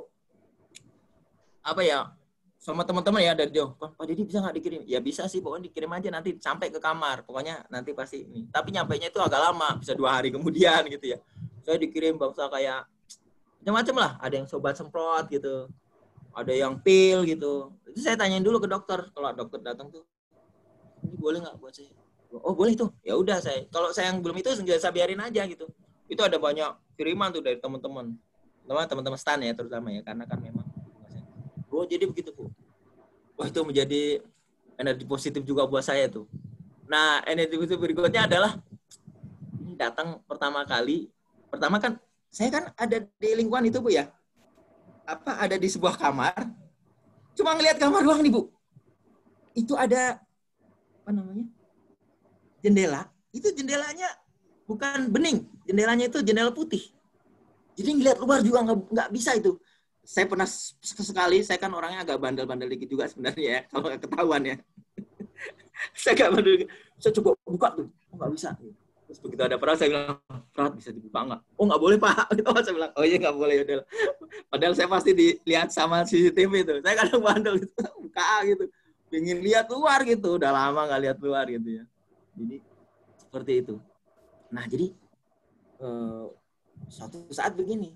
Saya nggak kebayang tuh. Saya pokoknya kan kebayangnya kan bagaimana saya mengatasi masalah dingin yang kulkas itu, yang dinginnya sedingin Bromo sama Gunung Gede itu kan. Saya mencoba dingin itu. Nah jadi saya pakai WA sama FB aja cukup. Begitu tulisan saya mulai dibaca banyak orang, itu ada sekitar yang like itu 100 sampai 200-an orang yang jawab penuh kebajikan dan sebagainya. Terus kemudian profesional pemula gitu. Nah saya mulai gini Bu. Wah, ternyata itu bikin saya jadi sibuk. Jadi saya lupa dingin tuh. Saya bahagia sekali. Maka saya bikin tulisan yang ketiga. Yang kelima, tapi yang ketiga saya posting di FB. Tulisannya berjudulnya lemari Laskar Jemari Responsif. Wah itu saya dapat ini tuh banyak tuh, seneng tuh. Saya hargai tuh para netizen lah istilahnya gitu ya, yang telah mendukung saya gitu. Jadi semakin banyak mereka semangat tuh. Minimal ada aja tuh yang nanggepin saya, komen-komen gitu ya. Kalau sekarang udah mulai agak mereda. Waktu itu banyak banget yang mengucapkan doa segala macam gitu ya. Saya sebutin tuh lemari responsif. Sehingga saya sudah terpenuhi itu kebutuhan saya untuk mengatasi dingin, melupakan dingin. Saya juga nulis di tulisan itu kawan melupakan dingin. Karena memang itu sarana saya melupakan dingin yang sangat itu. Terutama dinginnya itu yang paling menusuk itu jam 23, jam 11 sampai jam 5 pagi dini hari. Jadi sebelum subuh itu dinginnya luar biasa. Habis subuh biasanya saya zikir, itu sudah mulai agak reda itu dinginnya. Dan zikir itu membuat saya juga melupakan zikir itu melupakan dingin juga. Itu bisa. Nah, satu hal lagi yang ternyata energi positif yang saya dapatkan tuh ini datang dari teman-teman birokrat menulis. Entah kenapa tiba-tiba mereka itu kepikiran gitu. Kita bisa nggak sih jenguk virtual dengan Pak Dedi gitu. Nah, salah satunya hubungin saya itu ketuanya. Ya bukan ketuanya, sekretarisnya. Namanya Pak Mutia Rizal. dia percaya, Pak Deddy, boleh nggak kita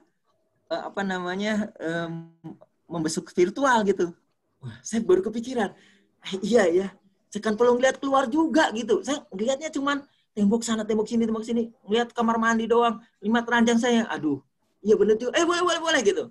Tapi di awal itu saya belum begitu ngeh nih, bahwa saya ternyata bisa bisa memainkan situasi, saya bisa melihat keluar gitu. Jadi saya dibesuk aja saya senang tuh. Mereka besuk ada berapa orang, mereka minta pakai Zoom, saya bilang saya nggak punya laptop di sini, saya nggak bisa Zoom, saya pakai WA Vicon aja. Itu bisa 8 orang yang sekarang ya. WA Vicon yang sekarang 8 orang. Itu mereka akhirnya datang ada berapa orang. Cuma akhirnya juga 5 orang doang sih yang datang itu. Wah, kita Zoom-Zooman gitu. Saya udah biasa kalau Vicon itu dengan keluarga udah biasa ya. Meskipun jauh-jauh tuh Vicon itu udah enak. Nah, itu mulai sering tuh. Nah, belakangan saya menyadari. Nah, saya kan nggak pernah lihat yang hijau-hijau segala macam. Saya pernah Vicon dengan keluarga jauh saya di Kalimantan segala macam. Saya hari gini, kamu kalau Vicon jangan di ruangan, saya bilang keluar gitu. Tunjukin saya bunga, tunjukin saya ada tuh temen yang ini, tunjukin saya apapun. Ini, tak tunjukin burung nih Pak Deddy. Iya boleh burung atau apalah, jangan cuma ruangan doang. Ruangan mah saya di sini banyak, saya bilang. Udah, jadi akhirnya di besuk virtual itu saya nonton gitu. Cuman kalau mereka malam hari saya juga ya ngapain juga ya. Ada juga sih malam hari yang nunjukin lagi di restoran gitu ya. Ya sudahlah, pokoknya saya nikmati aja, dia nggak begitu kelihatan. Jadi akhirnya kebutuhan saya untuk melihat luar juga terpenuhi itu dengan energi positif yang jadi kayak semacam saling berkait gitu. Jadi kita syukuri ini, muncul lagi yang satu, dan seterusnya gitu. Ya sampai akhirnya alhamdulillah ya saya didoain juga. Habis itu ada yang ngeritik saya, Pak Deddy jangan cuma yang diterima kasih, yang like dong. Kan ada yang doain di luar katanya. Wah, saya bikin lagi tulisan. Judulnya pendoa sunyi. Tapi ini dibaca Bu, benar-benar dibaca nih. Pendoa sunyi. Pernah suatu saat saya masuk ke suatu grup yang orang itu jarang nongol gitu. Orang itu namanya Purna. Dia adalah ketua kelas saya waktu saya S2 di Maksi UI. Dia tuh jarang nongol di grup Maksi UI itu. Begitu dia nongol, langsung saya sekat kan dia kan. Lo kemana aja? Katanya, nggak pernah nongol di sini. Dia bilang begini Bu, saya kaget tuh. Pak Deddy, saya kan pendoa sunyi. Wah, baca dia berarti. Baca postingan saya gitu. Oh, makasih kamu baca juga, saya bilang gitu. Jadi dia nggak pernah nongol di grup, nggak pernah terus sama saya. Dia rupanya baca di FB. Kalau nggak kan, dia nggak pernah bilang pendoa sunyi. Itu kan istilah yang saya bunyikan. Wah, itu baca juga ya. Ini orang nggak pernah nongol. Tahu-tahu bilang, saya kan termasuk pendoa sunyi Pak Deddy, katanya gitu. Dia nggak mau disalahin gitu aja. Itu menarik kok kan. Ya bener nih, wah berarti tulisannya dibaca nih. Itu tuh energi positif itu kayak kayak bertambah-tambah terus. Dan energi positif terakhir akhirnya adalah saya nggak tahu ya apa yang terjadi. Akhirnya energi positif itu nyampe pada ruangan yang bikin saya kedinginan juga. Jadi setelah saya dilepas respirasinya itu sudah agak lama itu di mungkin di tanggal 16-an saya udah dilepas kalau salah, 16 Agustus tuh. Nah, tapi saya dilepas infus itu mungkin sekitar tanggal 19-an ya. Pokoknya dia agak di ujung. Nah, saya nggak tahu kenapa. Setelah tanggal 19 itu, setelah saya dilepas infusnya itu, ada petugas yang masuk. Pak Deddy, kami setel ya kamarnya. Gitu. Di setel sama dia. Itu dinginnya nyaman, Bu. Jadi akhirnya itu halangan saya untuk memilih yang bahagia itu akhirnya terselesaikan di tanggal 19. Wah, itu dinginnya nyaman. Dan yang saya bersyukur lagi, sekitar di tanggal itu juga, ternyata saya dinyatakan swab test saya negatif. 2 kali negatif. Wah, saya bersyukur sekali itu. Jadi jangan-jangan benar, itu memang dalam rangka untuk COVID-19 itu yang dingin saya itu. Jadi begitu saya dinyatakan COVID-nya adalah negatif, itu padahal diambilnya tanggal 13-14, Bu. Yang swab test ketiga dan keempat. Ya, itu tanggal 13-14. Yang swab test saya yang kedua, yang pertama di RSPG Cisarua tanggal 6, itu sudah ketahuan positif memang waktu itu. Jadi, kayaknya benar tuh menurut saya itu. Itu memang ruangannya di setel. Jadi begitu. Cuman saya kan sebenarnya harusnya sudah negatif ya sejak 13-14. Jadi kalau ketahuannya bisa tanggal 15 saja. Saya harusnya tanggal 15 sudah nggak dimasukin ke kulkas lagi harusnya gitu. Tapi ya saya bersyukur aja lah.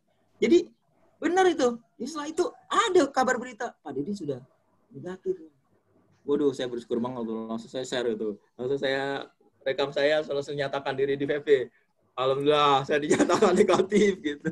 Oh, itu tanggapannya banyak, ratusan sampai 200-an lebih. Itulah Bu, kurang lebih energi positif yang bisa saya bagi. Jadi memang ternyata setelah kita memilih untuk positive thinking ya istilahnya, apapun lah. Kalimat saya memilih bahagia ya. Positive thinking. Ternyata itu mendatangkan ya positif-positif berikutnya. Tapi ya tetap saja akan ada halangan. Tadi kalau saya halangannya memang masalah dingin yang luar biasa itu. Tapi hanya teratasi juga kok dengan kita positive thinking itu. Cuman kalau kita nggak tahan ya mungkin selesai juga gitu. Tapi dengan energi positif itu ternyata ya membangkitkan semacam energi baru gitu. Jadi kita bisa berkreasi banyak gitu. Termasuk itu salah satu dari energi positif juga adalah dukungan sahabat-sahabat yang penggemar novel-novel saya. Itu ada beberapa yang ngikutin. Nah, mereka itu ngasih semangat gitu. Ngasih semangat tapi tidak pada pas yang tepat gitu. Waduh, ini bakal keluar buku lagi nih gitu. Ada itu kemarin-kemarin tuh. Wah, ini bakal keluar novel lagi kalau yang senang novel saya gitu. Nah, cuman saya nanggapnya juga dengan energi positif. Jadi saya bilangnya begini.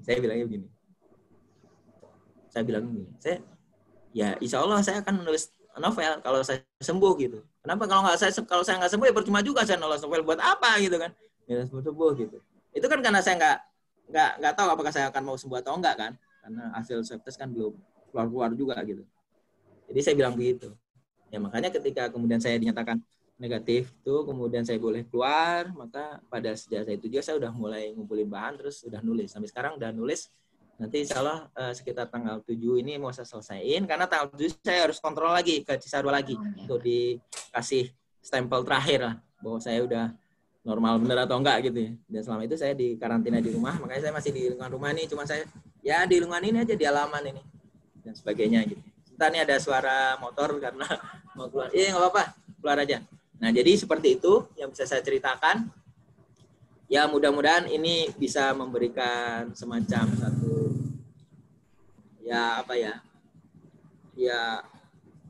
perluasan wawasan lah. Gitu. Perluasan wawasan dan semangat ya Pak. Ya, iya Bu. Silakan Bu. Mungkin untuk sementara itu dulu energi positifnya, nanti yang lain-lain bisa saya sampaikan. Pak Dedi, bagaimana tanggapan keluarga pas waktu Bapak ternyata positif COVID? Ya, ini menarik nih. Tapi saya jelasin biar keluar dulu nih ininya. Ini ditolongin itu motornya, Ayan. Ditolongin itu. Ini motornya disingkirin. Ya. Yang menarik ini, saya memang tidak pernah menyangka gitu ya bahwa saya kena COVID-19. Tapi ternyata beda sama keluarga saya. Terutama anak-anak saya. Anak-anak saya kategorinya apalagi yang pertama yang kerjanya menganalisis hasil swab. Itu sudah nyangka dari awal. Anak saya yang kedua, yang akhirnya kena juga, itu sudah nyangka dari awal. Jadi begitu saya sakit demam itu, selama saya dirawat di rumah itu, no bantuin adekmu no. Itu kalau itu nggak bisa keluar. Itu. Jadi saya selama itu, anak saya 2 orang terutama, yang pertama Hania dan yang kedua Ibrahim no, itu sudah menyangka bahwa saya akan COVID-19. Dan saya ingat benar, itu sudah sampaikan ke istri saya juga, kemungkinan itu. Dan saya ingat benar bahwa pada saat saya dirawat itu, ada satu permintaan istri saya yang saya tolak. Karena menurut saya nggak masuk akal. Istri saya itu bilang, Mas, di rapid test dok. Gitu. Nah, kenapa istri saya juga mengusulkan di rapid test? Karena ternyata pada saat yang sama, di lingkungan saya itu, udah ada yang kena di rapid test. Dinyatakan positif rapid test, bukan swab ya Bu, iya, namanya reaktif rapid test.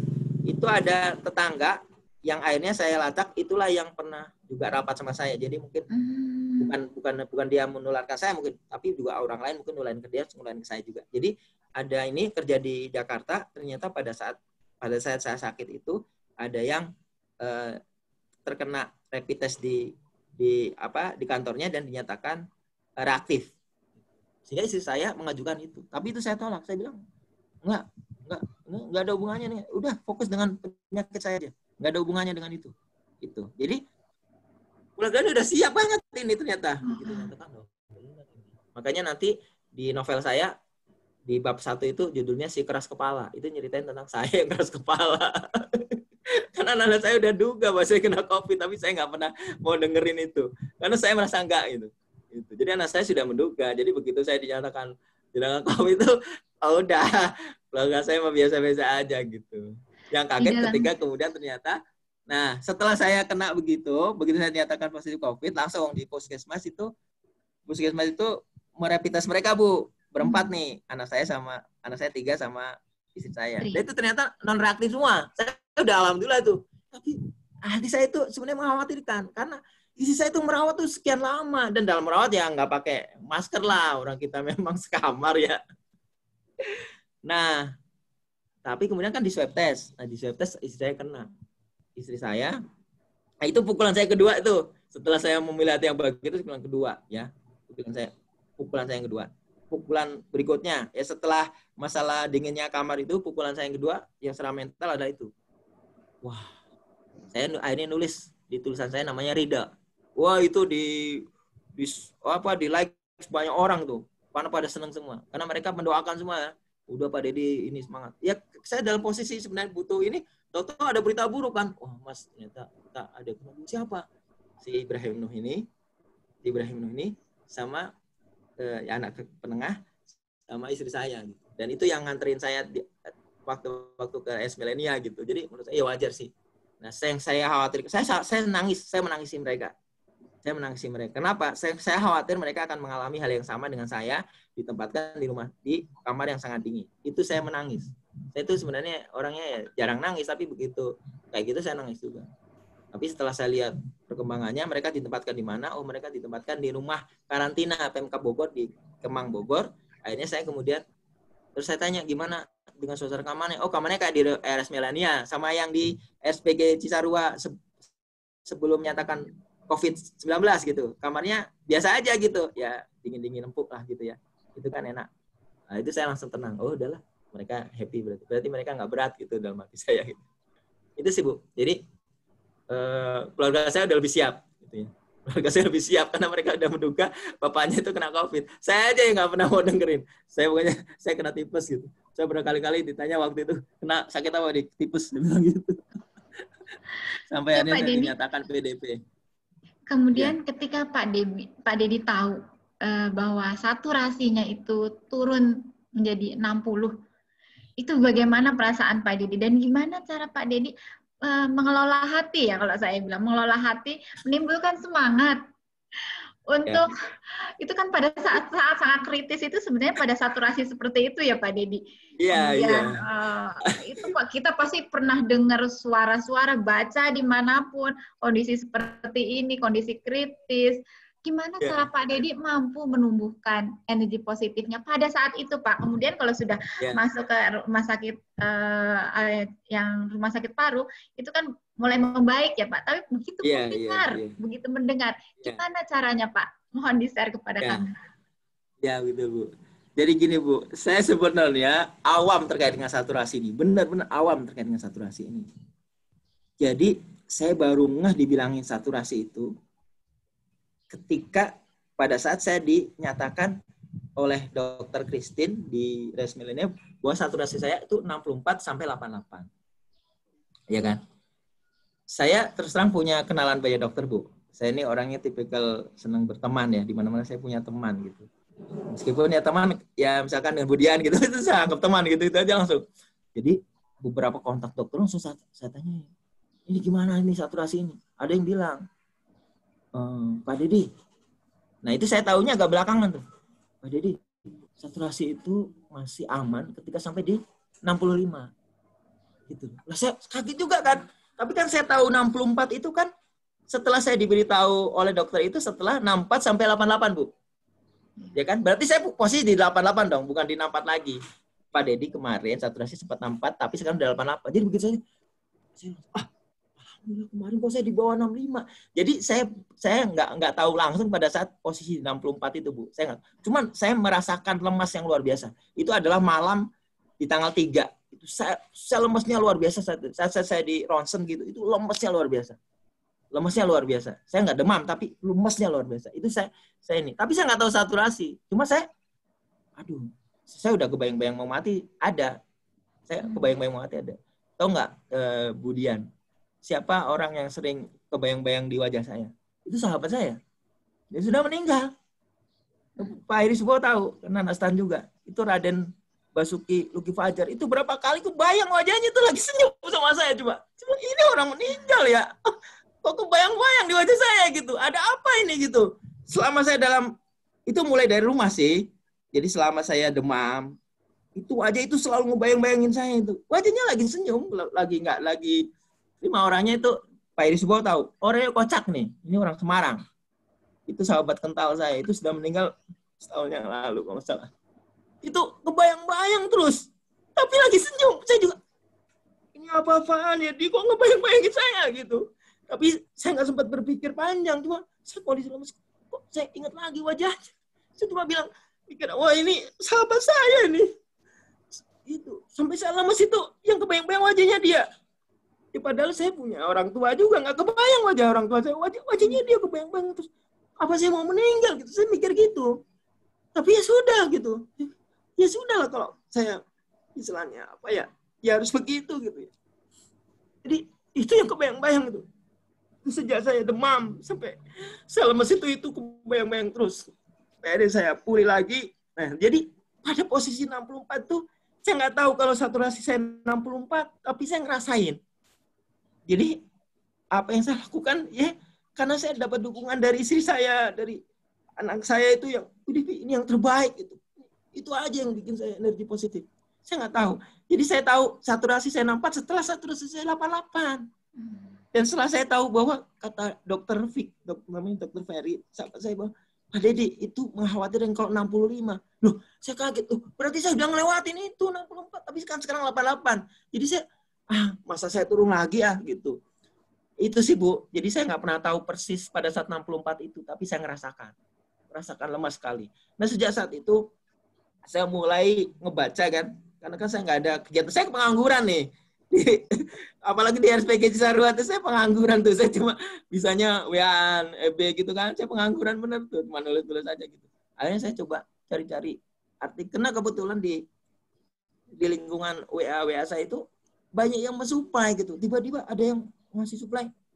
Saya mensuplai di satu grup itu tentang saya orangnya terbuka Bu. Jadi beberapa kali mereka besuk virtual itu saya jelasin apa yang dirasakan tadi, saya jelasin kayak sekarang ini.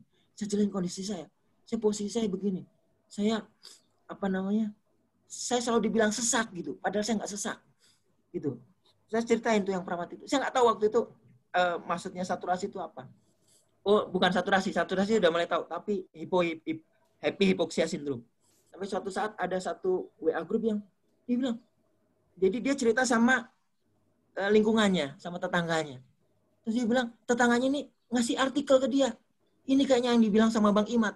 Imat ini teman kakak kelas saya di STAN. Dia orang Pekalongan gitu. Terus dia langsung nge-share ke grup. Jangan-jangan ini yang seperti Pak Dedi gitu. Saya baca.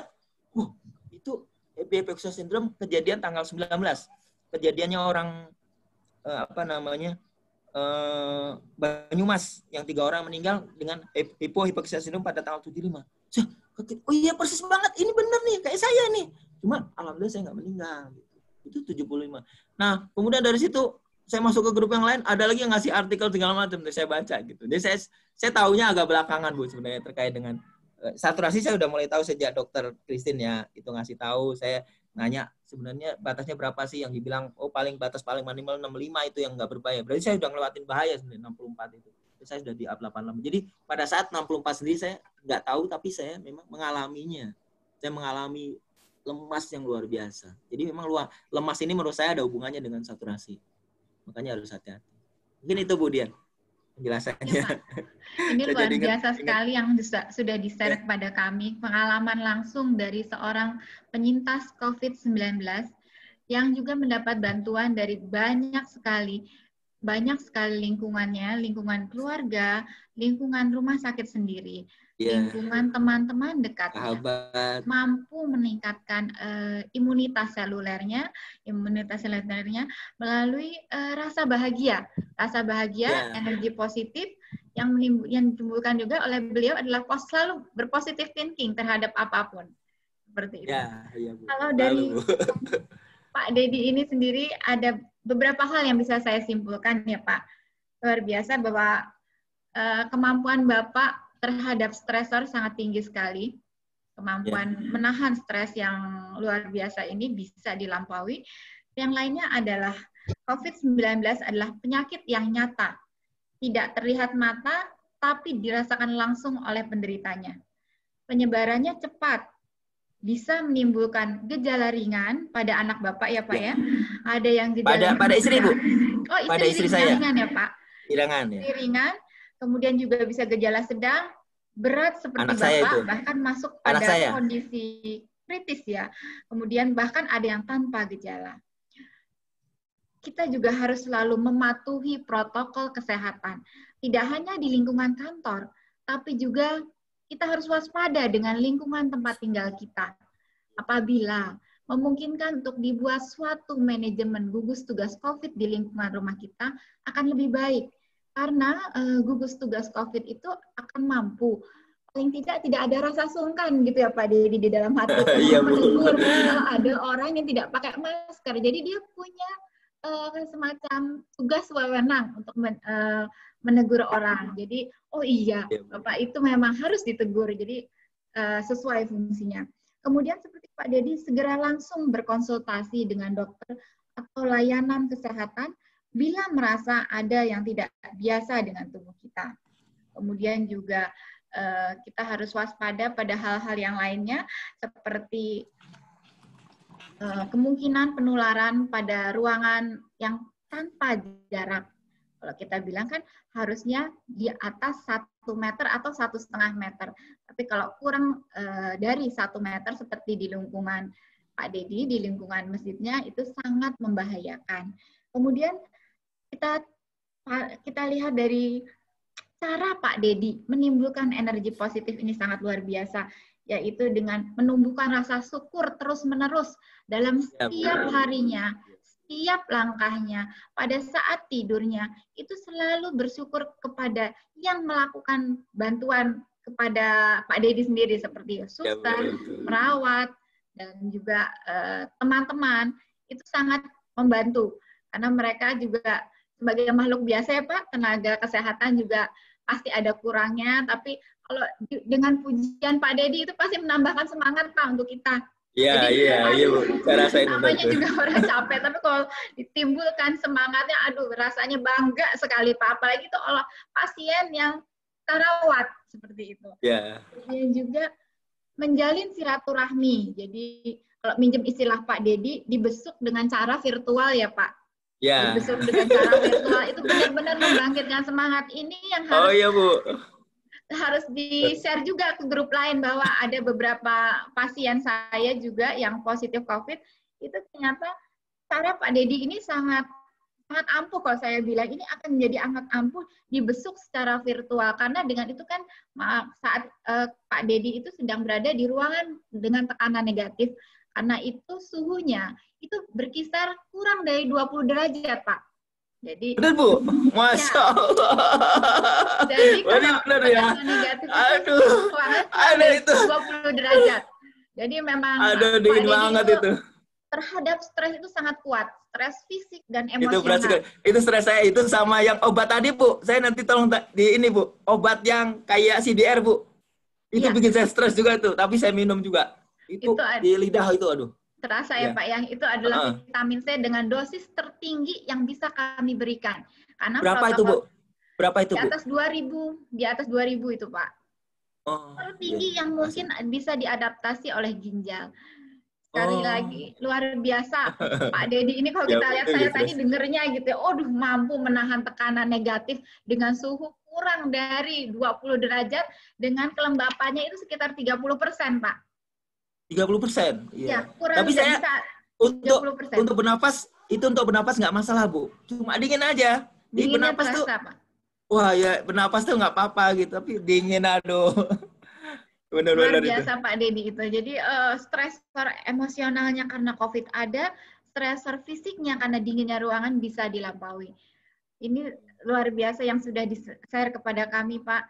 Terima kasih atas segalanya yang bisa di-share, karena pengetahuan dan perasaan yang ditimbulkan oleh pasien COVID itu kan tidak bisa dirasakan oleh dokter ya Pak ya. Hanya bisa dirasakan oleh pasien COVID sendiri. Jadi iya loh, ini benar-benar nyata oleh orang yang sudah survive dari penyakit COVID-19. Pak Dedi mampu menaikkan dan menjaga imunitasnya dengan satu, makan makanan yang bergizi. Mau makan apa yang disediakan oleh rumah sakit, Pak. Walaupun bagaimana luar biasa. Karena kita tahu ya, Pak, kalau dalam bahasa orang Jawa itu makan rumah sakit itu ada sepol gitu loh. Aduh. Iya. Kami itu nggak tahu itu enak itu. Mampu melakukan olah hati, mengelola semua perasaan dengan baik. Jadi tidak terlampau terbawa emosi. Luar biasa, Pak. Ini terima kasih banyak kami haturkan kepada Pak Dedi atas semua share-nya. Ini banyak sekali yang bisa saya jadikan suatu tambahan. Kalau saya pepaya udah tadi. Ya, Pak. Sama pepaya ya, tolong ya. Baik, Pak. Tolong nanti diinikan ya ke lingkungan Ibu ya. Pepaya ya, itu telitinya bagaimana gitu. Ya, baik, Pak. Jadi ini luar biasa sekali. Ini akan menjadi tambahan kepada teman-teman dan kami staf di Badiklat BPK RI untuk menjadi tanggung jawab kita menjaga protokol kesehatan baik di kantor maupun di rumah. Jadi teman-teman mohon untuk selalu menjaganya, nggak cuma di kantor ternyata. Kalau di kantor memang ketat, tapi jangan kendor saat di rumah. Di rumah, di lingkungan harus mampu, harus bisa paling enggak kita memberikan sesuatu yang kebenaran pada lingkungan di daerah kita, bahwa memang harus pakai masker kok. Nggak bisa, karena di situ kan memudahkan terjadinya penularan. Jadi terima kasih banyak Pak Dedi atas sharingnya kepada kami, karena sudah mendekati waktunya jam 12 tepat. Saya ucapkan terima kasih kepada teman-teman yang telah mengikuti virtual meeting ini, kepada Kepala Balai Diklat, Bapak Heri Subowo, dan manajemen atas waktunya mengikuti acara ini, dan juga mudah-mudahan akan dilanjutkan oleh meeting up yang berikutnya dari Library Fund di Badiklat ini. Terima kasih. Assalamualaikum warahmatullahi wabarakatuh. Kami ucapkan terima kasih yang sebesar-besarnya. Kita berikan aplaus untuk Pak Dedi. Terima kasih, Pak. Teman-teman yang lain, terima kasih semua ya. Terima kasih, Pak. Sama-sama. Ya. Terima kasih Pak Dedi, terima kasih Pak Kaban. Sama, terima kasih semuanya. Terima kasih Pak Dedi, terima kasih Pak Kaban. Ya, sama-sama semuanya. Terima kasih semuanya. Yuk kita siap-siap dulu.